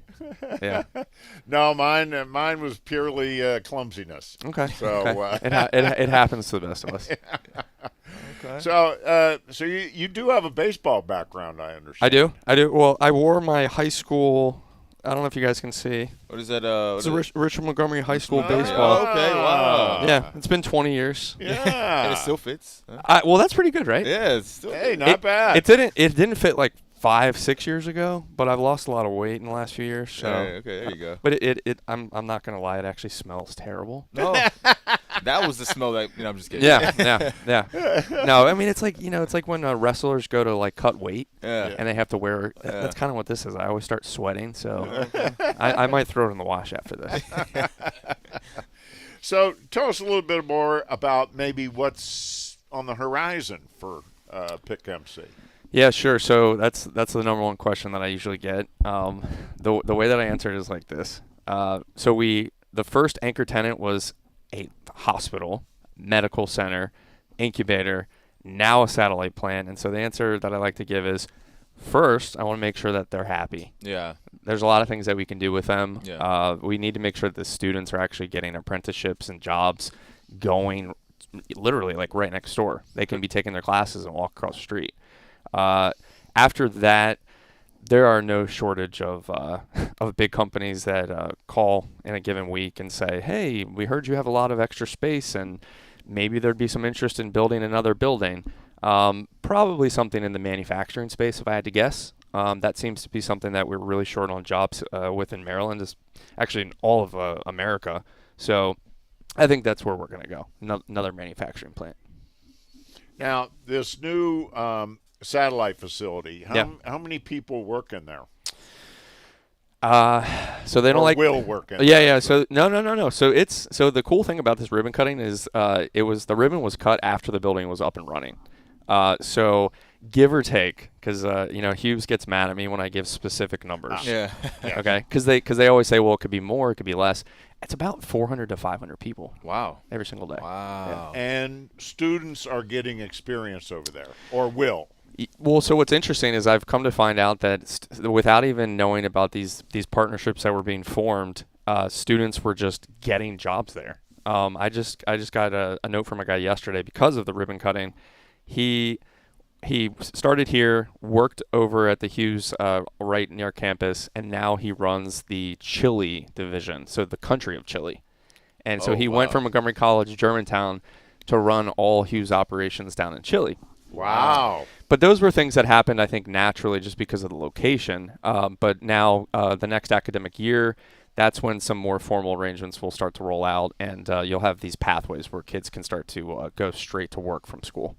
That's incredible. Yeah, it's cool. Incredible. And I think you went here too, right? I did, yes. 2013. Yeah. Baseball? No. Soccer. Yeah. Okay. Nice. He's a soccer guy. But I love sports. We're converting him to other sports slowly but surely. I'm people watch the news religiously. Yeah. I am like, I wake up, ESPN, I check on my phone. I mean, Yeah. So I see it all. Yeah. A little bit of it all. Well, I'm surprised you guys aren't watching the draft right now. Well, I watched the first 2 rounds. Yeah. Baltimore? Oh, yeah. Baltimore? Right, all right. Baltimore guy. Okay. Well, I'm Washington fan, so unfortunately for me. I do see the University of Delaware hat, however. Oh, yeah. So I'm I'm repping as much as I can today. There we go. So I went to University of Delaware, graduated in 2009. I was there when Flacco was there. Yeah. Well, no, it was fun when I was there. Joe Flacco was great. My college roommate was the punter, so he was friends with Joe Flacco. So I like Baltimore. I respect them, especially because of his time there. But definitely a homer for Washington. Nice. Do you have your any middle school gear on by any chance? No. Wow. He's getting fresh. No. I got a company my buddy used to work for, but I don't need to hype them. He doesn't work there anymore. Well, this is very exciting. One question I have is, we're hearing from the umpire. Oh, it's on. Apparently, they are going to start the game again in about 30 minutes or so. 30 minutes or so. Okay. So that's good news. Yeah. Let's hope they can at least get this one in. So anyway, I read it in here. You talked about it. Tell us a little bit about what an incubator is. Yeah, so that gets thrown out a lot. People talk about it. My daughter, she's 3. She would say it's for chickens to lay eggs and hatch their eggs. Yeah. But it's the same concept. Yeah. That's why it's called an incubator. Different iterations of it. The one here is basically imagine you are a aspiring entrepreneur or someone who has taken the plunge to start a business in, let's say, your garage or your basement, and you've got an idea, but it's really time for you to go out and get an office space. Mm-hmm. But you're not quite ready to pay the big-time rent that comes with opening an entire facility. So what do you do? For a long time, people didn't really have any other option. It was either in your garage or you got to be making enough money to pay commercial rent. So incubators came along. And this one's been here for, I think, about close to 7 years. Mm-hmm. And the incubator that's here primarily does life sciences, so anything that has to do with medicine, a lot of genetics because of where we are, and they're getting into things like medical AI, using AI to figure out new drugs. And there's about 40 companies that are there, and they each have their own office space, and there's bathrooms, amenities, kitchen, and so everything you could want from an office, except you have your own little area, and your rent's a lot cheaper than it would be anywhere else. So it's a way to support local business and hopefully get them to grow. So ideally, if they get big enough, they could build something here. Now, do MC students, any of them end up over in the incubator working? Yeah. Well, so some of them get like part-time jobs, but a lot of them end up when they want to start a business. Believe it or not, a lot of MC students, if they don't just go straight to starting a business, a lot of them go to like University of Maryland or UMBC, but they'll actually come back because they'll start here in life sciences. Because a lot of folks don't know that BE building we have on campus, there's a lab in the basement. It's a very, very, very nice lab. And so the training and the skills for students in that lab a lot of times leads them to either go into pharmaceutical companies or go on to Maryland. And then when they start a business, there's a good number of them that come back here. So it's kind of nice. Excellent. Yeah. So back to your baseball career for a second. Yeah. You told me you had an issue with your elbow. Were you a pitcher? Yeah, good guess. Yeah, I was a pitcher from age 9 till 18. Wow. Okay. And I had a lot of fun, and I played down the street, Richard Montgomery. The problem was I played too much, and I think now it's a lot better. A lot of these students probably know about, the proper rest that it takes for your arm, the proper mechanics. I was very tall at a young age. I was 6'4" at age 13. Wow. Yeah, so naturally. Well, that's the other thing. Your ligaments and joints, and they just haven't fully matured. Yeah, they just didn't mature, and I was playing on 3 teams at once, and it is what it is. I used to my big fish stories. I used to just go to football fields and see how far I could throw the ball, and I would just try to throw from goalpost to goalpost. Wow. Which was fine at the time. Because I was like, oh, this is great. And, looking back, I should just probably have given myself proper rest and treatment. But hindsight's 20/20. I loved every moment of playing. I don't actually have full Tommy John surgery. I have kind of like a mesh patch that kind of patched my ligaments together so that they could come back and fuse together naturally. Wow. Yeah. I actually never heard of that before. Yeah, well, hopefully it's still around. I don't know if I was an experiment or something. But test it on this guy. Yeah, I mean, I'm fine now. Yeah, I'm fine. It's great. Yeah. Well, it's I was talking to the Raptors pitching coach before the game, Vince Capozzi, and Vince is I don't know if you know Vince, but Vince has been in pitching for a very, very long time. And Capozzi, I'm sorry, Vince. And he was telling me that, he has taught and trained pitchers for, I forget how many years he said, well over 20. And he said the science has come a long way. They now understand about how things have matured in a pitcher's arm. Yeah. And, for example, the Raptors have the starting pitcher in Game 1 today, Hurlburt. Okay. I don't know if you saw any of his pitching, but he had a Tommy John last year. And he's already back? And he's already back. Yeah. And he has a less than .50 ERA. Nice. Yeah. Nice. So, and he pitched very well today, as you can see. Yeah. The only run he gave up scored on a wild pitch. So Okay. yeah. Okay. But they were saying that they're even though he's back and he's a lot better, they're still watching him very closely. And one of the things they do is they speed gun every pitch. Okay. And he says the moment I see a drop off in that speed, interesting, that's when I take him out. Interesting. That's cool. That's when I know to take him out. Yeah. I mean, I think the other thing that I probably could have done better is training my legs. Because I think now we're 15 years later, 20 years later. I just think these younger kids are training their legs. They're doing more squats. They're doing more deadlifts. Like you said, I mean, I was a wiry frame, and it took a toll on my elbow. But I think if my legs had been stronger, I would have been a lot better off. Well, that there's a lot of this discussion going on in the major leagues too, because it seems like there's so many Tommy Johns happening now. Yeah. Yeah. And I've seen a ton of opinions on it. And for example, I saw a clip from John Smoltz yesterday, and he's talking about how, and Vince and I talked about the same thing. Vince Capozza and I talked about the same thing. Is that these guys are throwing at max velocity every pitch. Yep, that's true. And they're trying to spin it. Yep. As hard as they can spin it. And it didn't used to be like that. Yeah. Yeah. It didn't used to be like that. Yeah, that's true. So, anyway, we want to thank you so much for joining us. I really do appreciate it. And it's very exciting and very informative to hear about Pick MC. Yeah. I think it's great for the college. Yes. And great for the students, which is the most important thing. And we really appreciate you joining us. Well, I thank you both for having me, and hopefully I can come back in a nicer day. Yeah, let's hope so. Yeah. But thank you all. Let's hope so. Thanks a lot. All right, we are going to take a quick break. Again, we hope to restart this game in about 20 minutes. We're going to take a break, and we'll see you in a few. Don't go anywhere.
And welcome back to the Germantown campus of Montgomery College. We're getting set to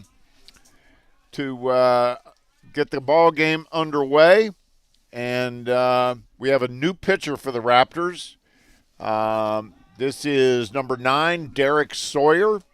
Daerek is 6-1 on the season with a 4.45 ERA. The other change for the Raptors is number 8, Matt Kayafa is in to play second base. Daerek Sawyer will stay in the batting order as the DH. So those are the only changes for the Raptors, leading off here in the 6th inning for the Lakers. And he walks the first batter. That's Eric Batista.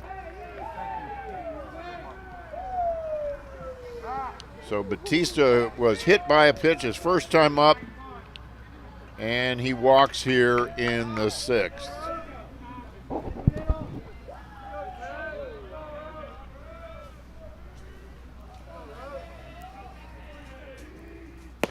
And another pitch outside. So for the Raptors, Kriske is now on the bench, and Kayafa is in at second base. Matt Kayafa.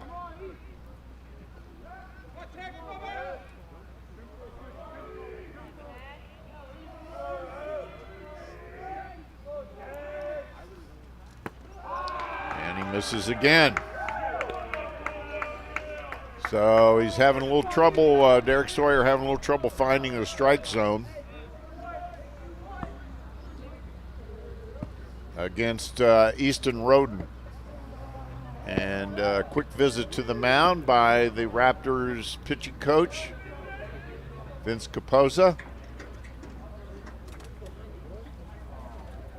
Yeah, I would say, once again off the breaks, the rain delays that we're having, it's going to take a little bit of time for the players to kind of get their motion back in and that connection again. So, and the field conditions, of course, are worse. Despite the tarps, the mound is pretty sticky and slippery. There's a strike. So Roten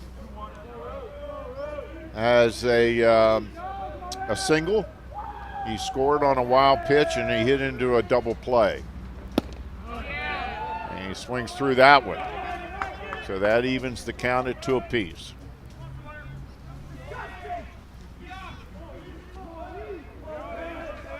So Daerek Sawyer was one of our rain delay guests.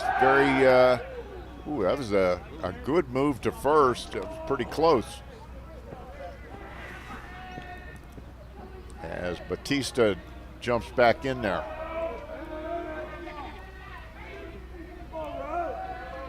2 balls, 2 strikes. Ooh. And just off the plate. Close one. Sawyer has a full arsenal of pitches. He has a fastball, a 2-seam fastball, a curve, a slider, and a changeup. And he will use them all.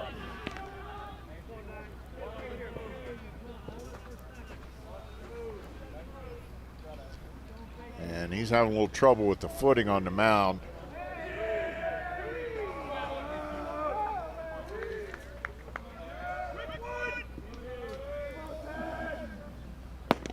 And he walks.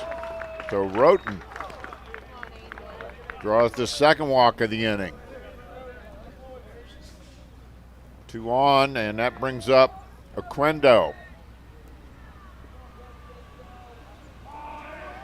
Angel Oquendo. He is 0 for 2. He's popped out, and he's fouled out to right field. But he's up here now in with an opportunity to tighten this game up.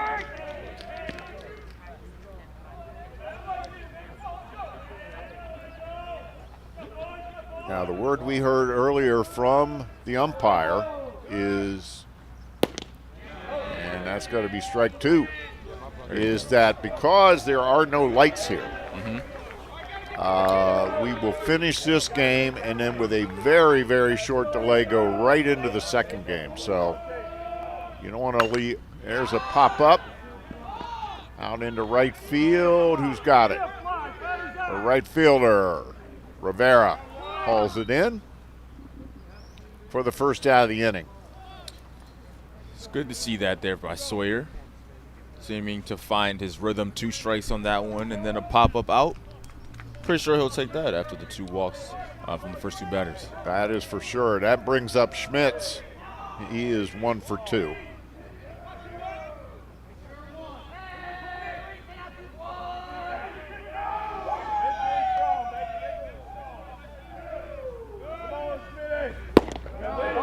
And he takes it low and outside.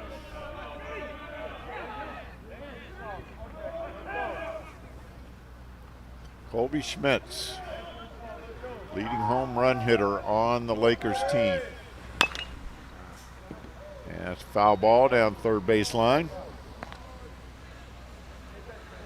Evens the count. Runners on first and second. Top of the 6th inning. He's 1 for 2 with a double so far today. Ooh. Swings right through, strike 2. That was a nice pitch. That was unhittable.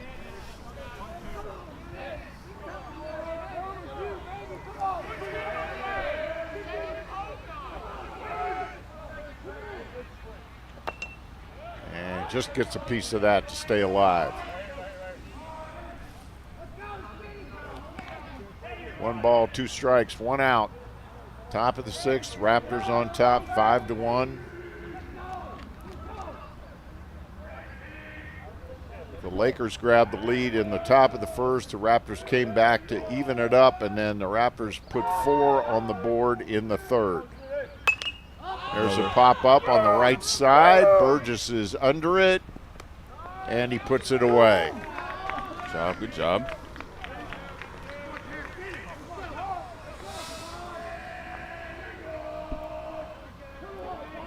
And that brings up Cannell. He's 0 for 2.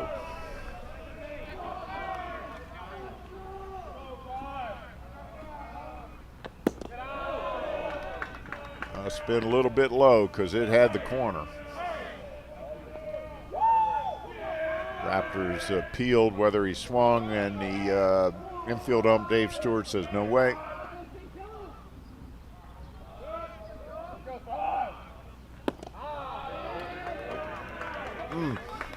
Close. Very. No ball, or 2 balls, no strikes.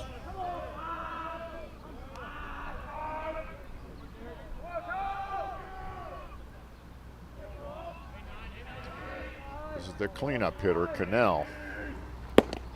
That got the corner. Yeah, that was just about perfect.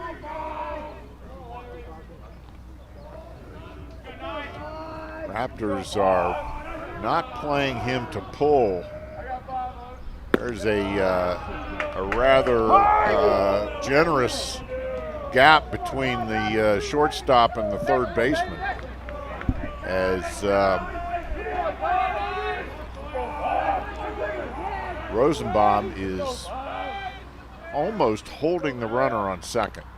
Foul back.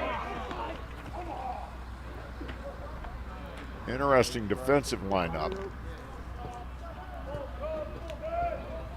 There is a lot of room to roam over there on the third base side. Third baseman is off the line quite a bit. Ground ball to the right side. They must have had him scouted out, and he throws him out. Kaifa throws him out.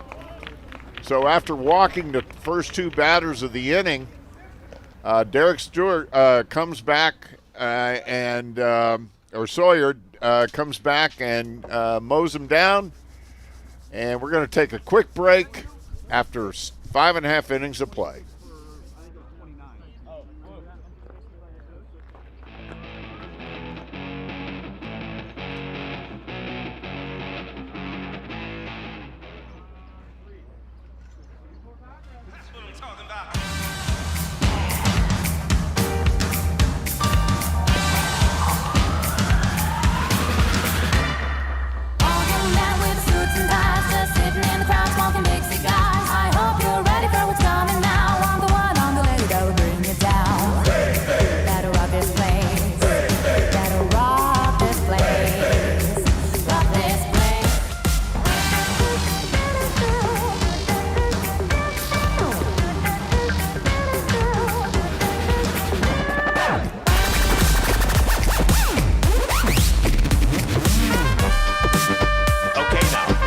From the beginning.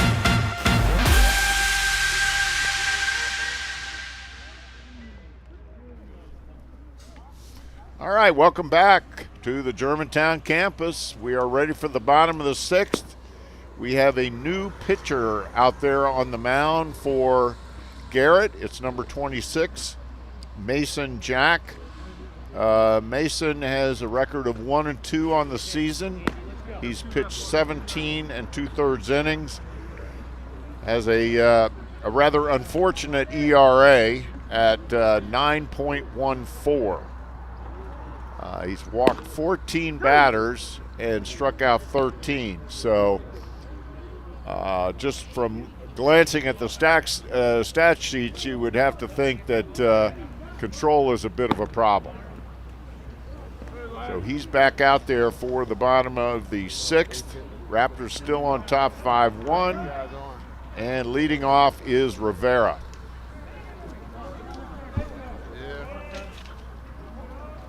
He is 1 for 3 on the day. Has an RBI as well. Got on through, he's been on both times up. Last time up, he was on through a fielder's choice.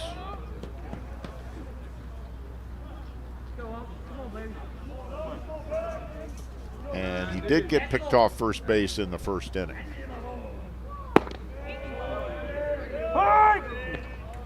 This is Andy Rivera, leads the team in home runs and RBIs and hitting a robust .352. Also has 10 steals. Ground ball to third. Long throw. It's in the dirt. It gets away. Rivera's safe, and he's on his way to second. And he glides in. Yeah, defensive error. That's got to be an error.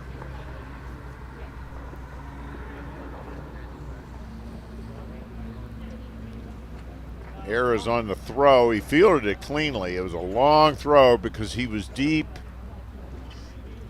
And that brings up number 23, Van Rosenbaum, who's played a real nice shortstop today for the Raptors.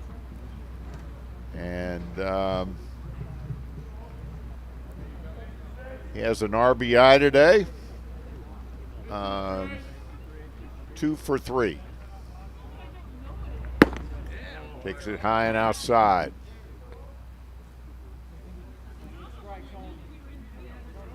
Two for 3 with an RBI. And he's also scored a run.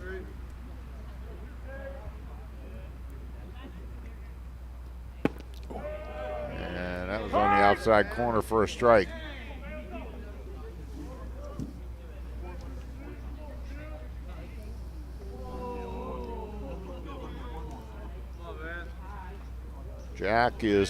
Mason Jack is a freshman out of Fairmont, West Virginia. Quite a few West Virginia players on the Garrett squad because, frankly, West Virginia is just a hop, skip, and a jump from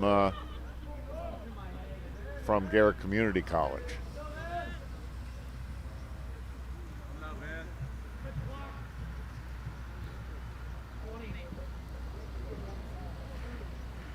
And I've been corrected. It is Garrett College.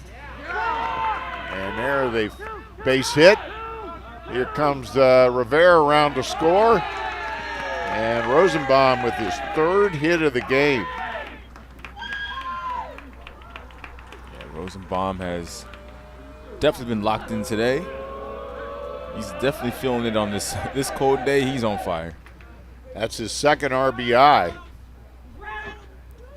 And so that error comes back to cost Garrett as Rivera got on the throwing error and came around to score on the single by Rosenbaum. And that brings up Matt Kaifa. That's his this will be his first appearance of the day. First time up. Matt comes in hitting 189 on the season. Has 7 RBIs on 10 hits, so he maybe struggled a bit, but he has been productive. Also scored 15 runs. Yeah, and he gets on base a decent amount as well. So, that was really high. And no one's there. Wild throw. And Rosenbaum is going to come all the way around to 3rd. The catcher tried to pick him up. Now the throw gets away. Wow. And Rosenbaum scores easily. From first base as well. From first base on a throwing error. So that's a big run, scored unconventionally, shall we say. So you got a throwing error on the catcher and a throwing error on the right fielder. So 2 errors on 1 play. I think that's the definition of an unearned run. Oh, for sure. Yeah. So now Matt Kaifa gets the swing to bat. So Rosenbaum scores. That's his 2nd run of the day. He has 2 RBIs to go along with it.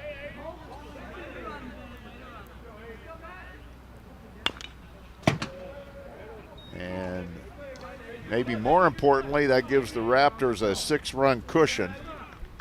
Again, this will be a 7-inning game because it's part of the doubleheader. And because of the 2 rain delays that we've had, the 2 lengthy rain delays that we've had, there's a ground ball to short, gathers it up, long throw in time for the out.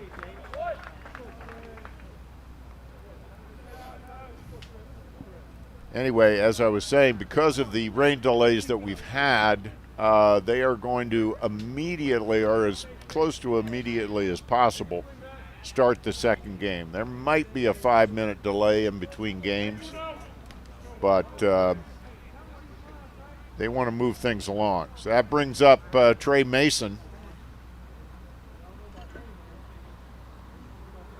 And he is 0 for 2. He did walk, however, his first time up.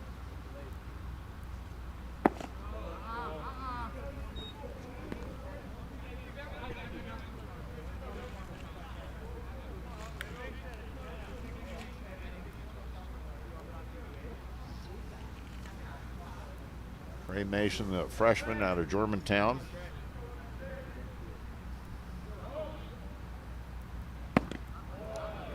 That was a good pitch. Inside corner, fastball. Trey Mason's been having himself a day today, right? He has.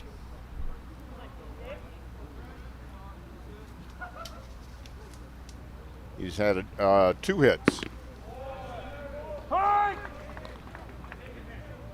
And an RBI.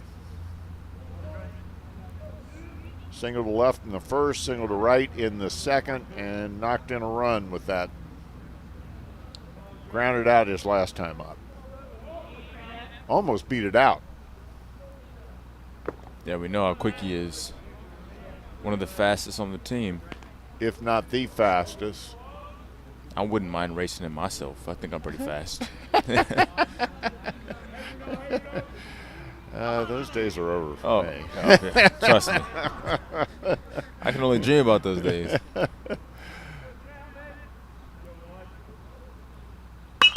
There's a hard hit grounder to short, and it ate him up. Took a late hop and just ate him up. I don't know how they would score that, but I would call that an error. The ball was hit hard, and he should have made the play.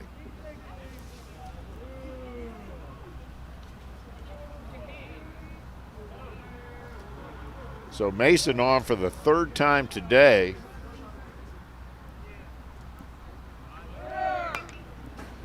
And that brings up Logan Raftus. Logan has had one of the biggest hits of the day for the Raptors. He had a 2-out, 2 RBI single back in the third inning. And that was a backbreaker for Garrett. They thought they were almost out of the inning, 2 strikes, and then Raftus came through with the 2-run single to keep the Raptors' 4-run rally going.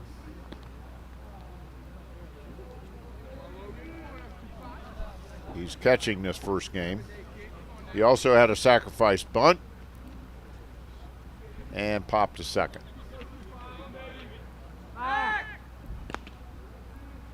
a beautiful bunt in the first inning. And almost beat that out.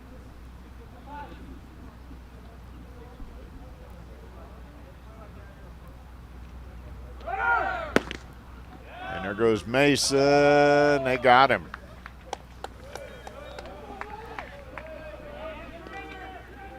So Mason out at second on the attempted steal.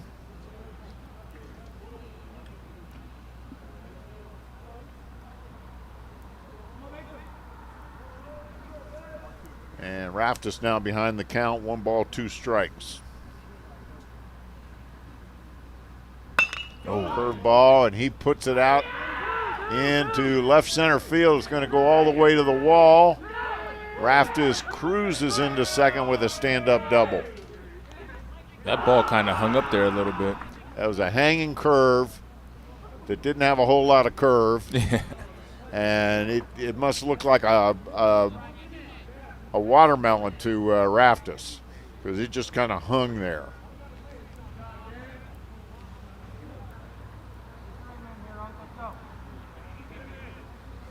And that brings up Frye, Eddie Frye.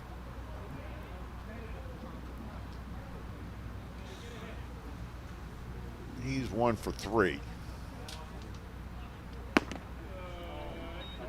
That's right. Make that 0 for 2. He was hit by a pitch. No, he's one. He is 1 for 2. Is a strikeout, a double, and he was hit by a pitch.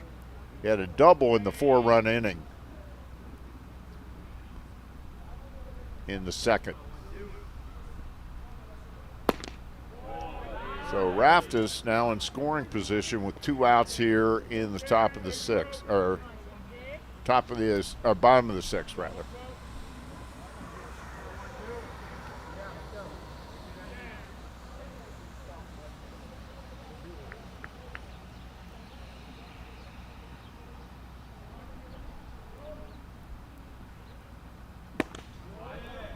There's a strike on the outside corner. As Frye wanted to make him throw a strike, and he did.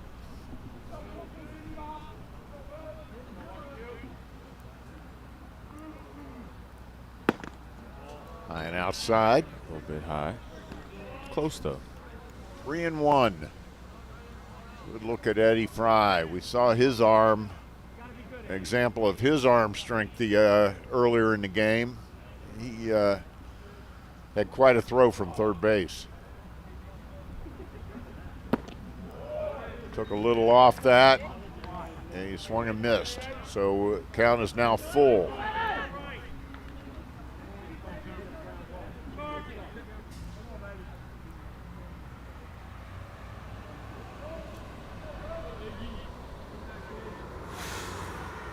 Raftus on second. There's the pitch. Oh, they said he swung. Eddie Frye thought for sure he had held up. A little bit incredulous by the call. Let's take a look. Boy, I think he's got an argument. Yeah. But, nevertheless, the umpire is always right, and the call stands. So Frye goes down on strikes, and that ends the sixth. So we are ready to go to the seventh.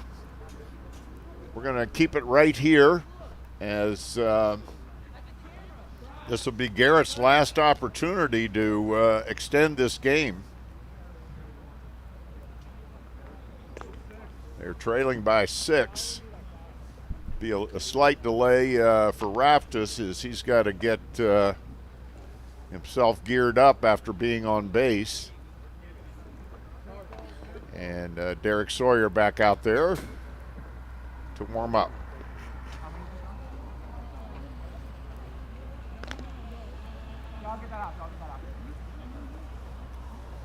So again, we cannot emphasize enough the importance of this game.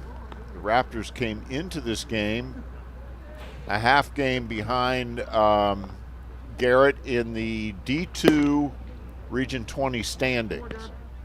And the D2 standings are very important because the D2 postseason tournament starts in about 2 weeks. And it's very important where you finish in the standings in terms of your seeding in the tournament. 8 teams make the tournament. Yeah. Whoever finishes in first or second during the regular season gets a bye, and whoever finishes third and fourth, they get a bit of a bye. So, and right now the Raptors and Garrett are fighting for third and fourth. Yep. There's a lot more to it. We'll get to it later. We'll have other time.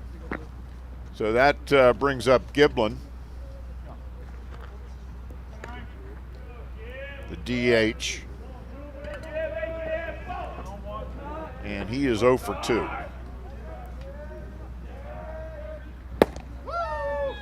And we're just told that the radar gun has Sawyer at 93 miles an hour. Really? So that is incredible. My arm would fall off if I ever attempted that. I'm not sure if I even attempted it. I could get it. Well, obviously not now. He's definitely the hardest thrower, and boy, he just comes right out and strikes out Giblin just like that. That'll bring up Hallenbeck. This is his third time up in the game. He's 1 for 2.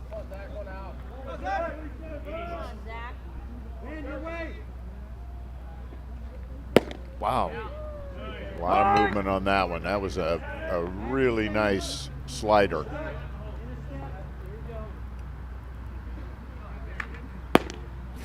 Comes back with a fastball on the outside corner, strike 2. Let's see what he shows him on this one. Another fastball, just a little bit outside.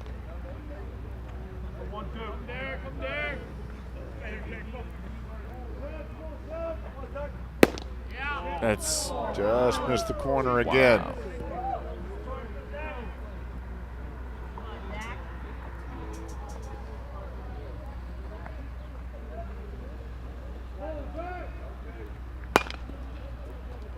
And he knocks that one foul. Evens the count at 2-2.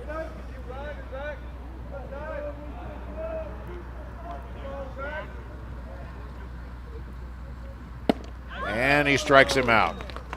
Back-to-back strikeouts for Sawyer. Back-to-back strikeouts for Sawyer.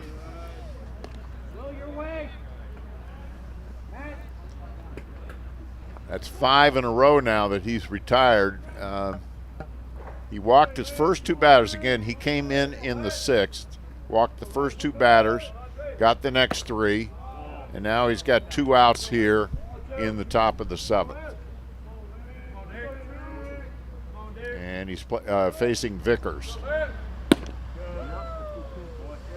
Strike on the outside corner.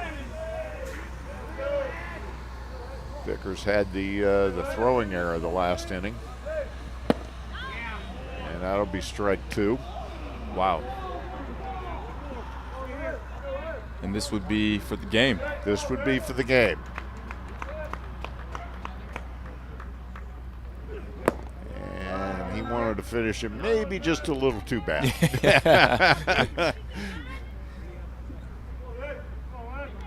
Logan Raftus said, okay, big fella, just slow it down a little bit. Don't get ahead of yourself. Ooh.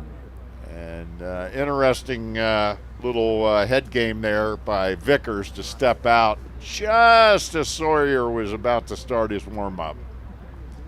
Little gamesmanship. He's trying to slow Sawyer down. He knows exactly what Sawyer wants to do.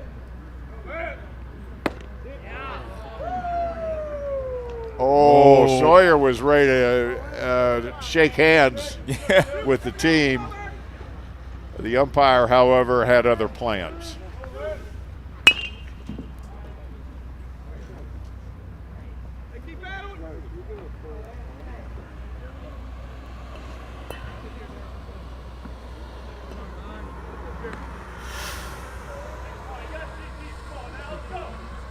We're told we have one of the Raptors in the booth here with us, and we're told that Sawyer likes working fast. And there that it is strike 3. So Sawyer strikes out the side. And that is the end of game 1. Okay. As the Raptors take this one 7-1, a very crucial win for Montgomery College. And but as we told you earlier, don't go anywhere, folks. There's going to be a very brief break between the 2 games. So we're hoping to have the next one for you in 5 to 10 minutes at the most.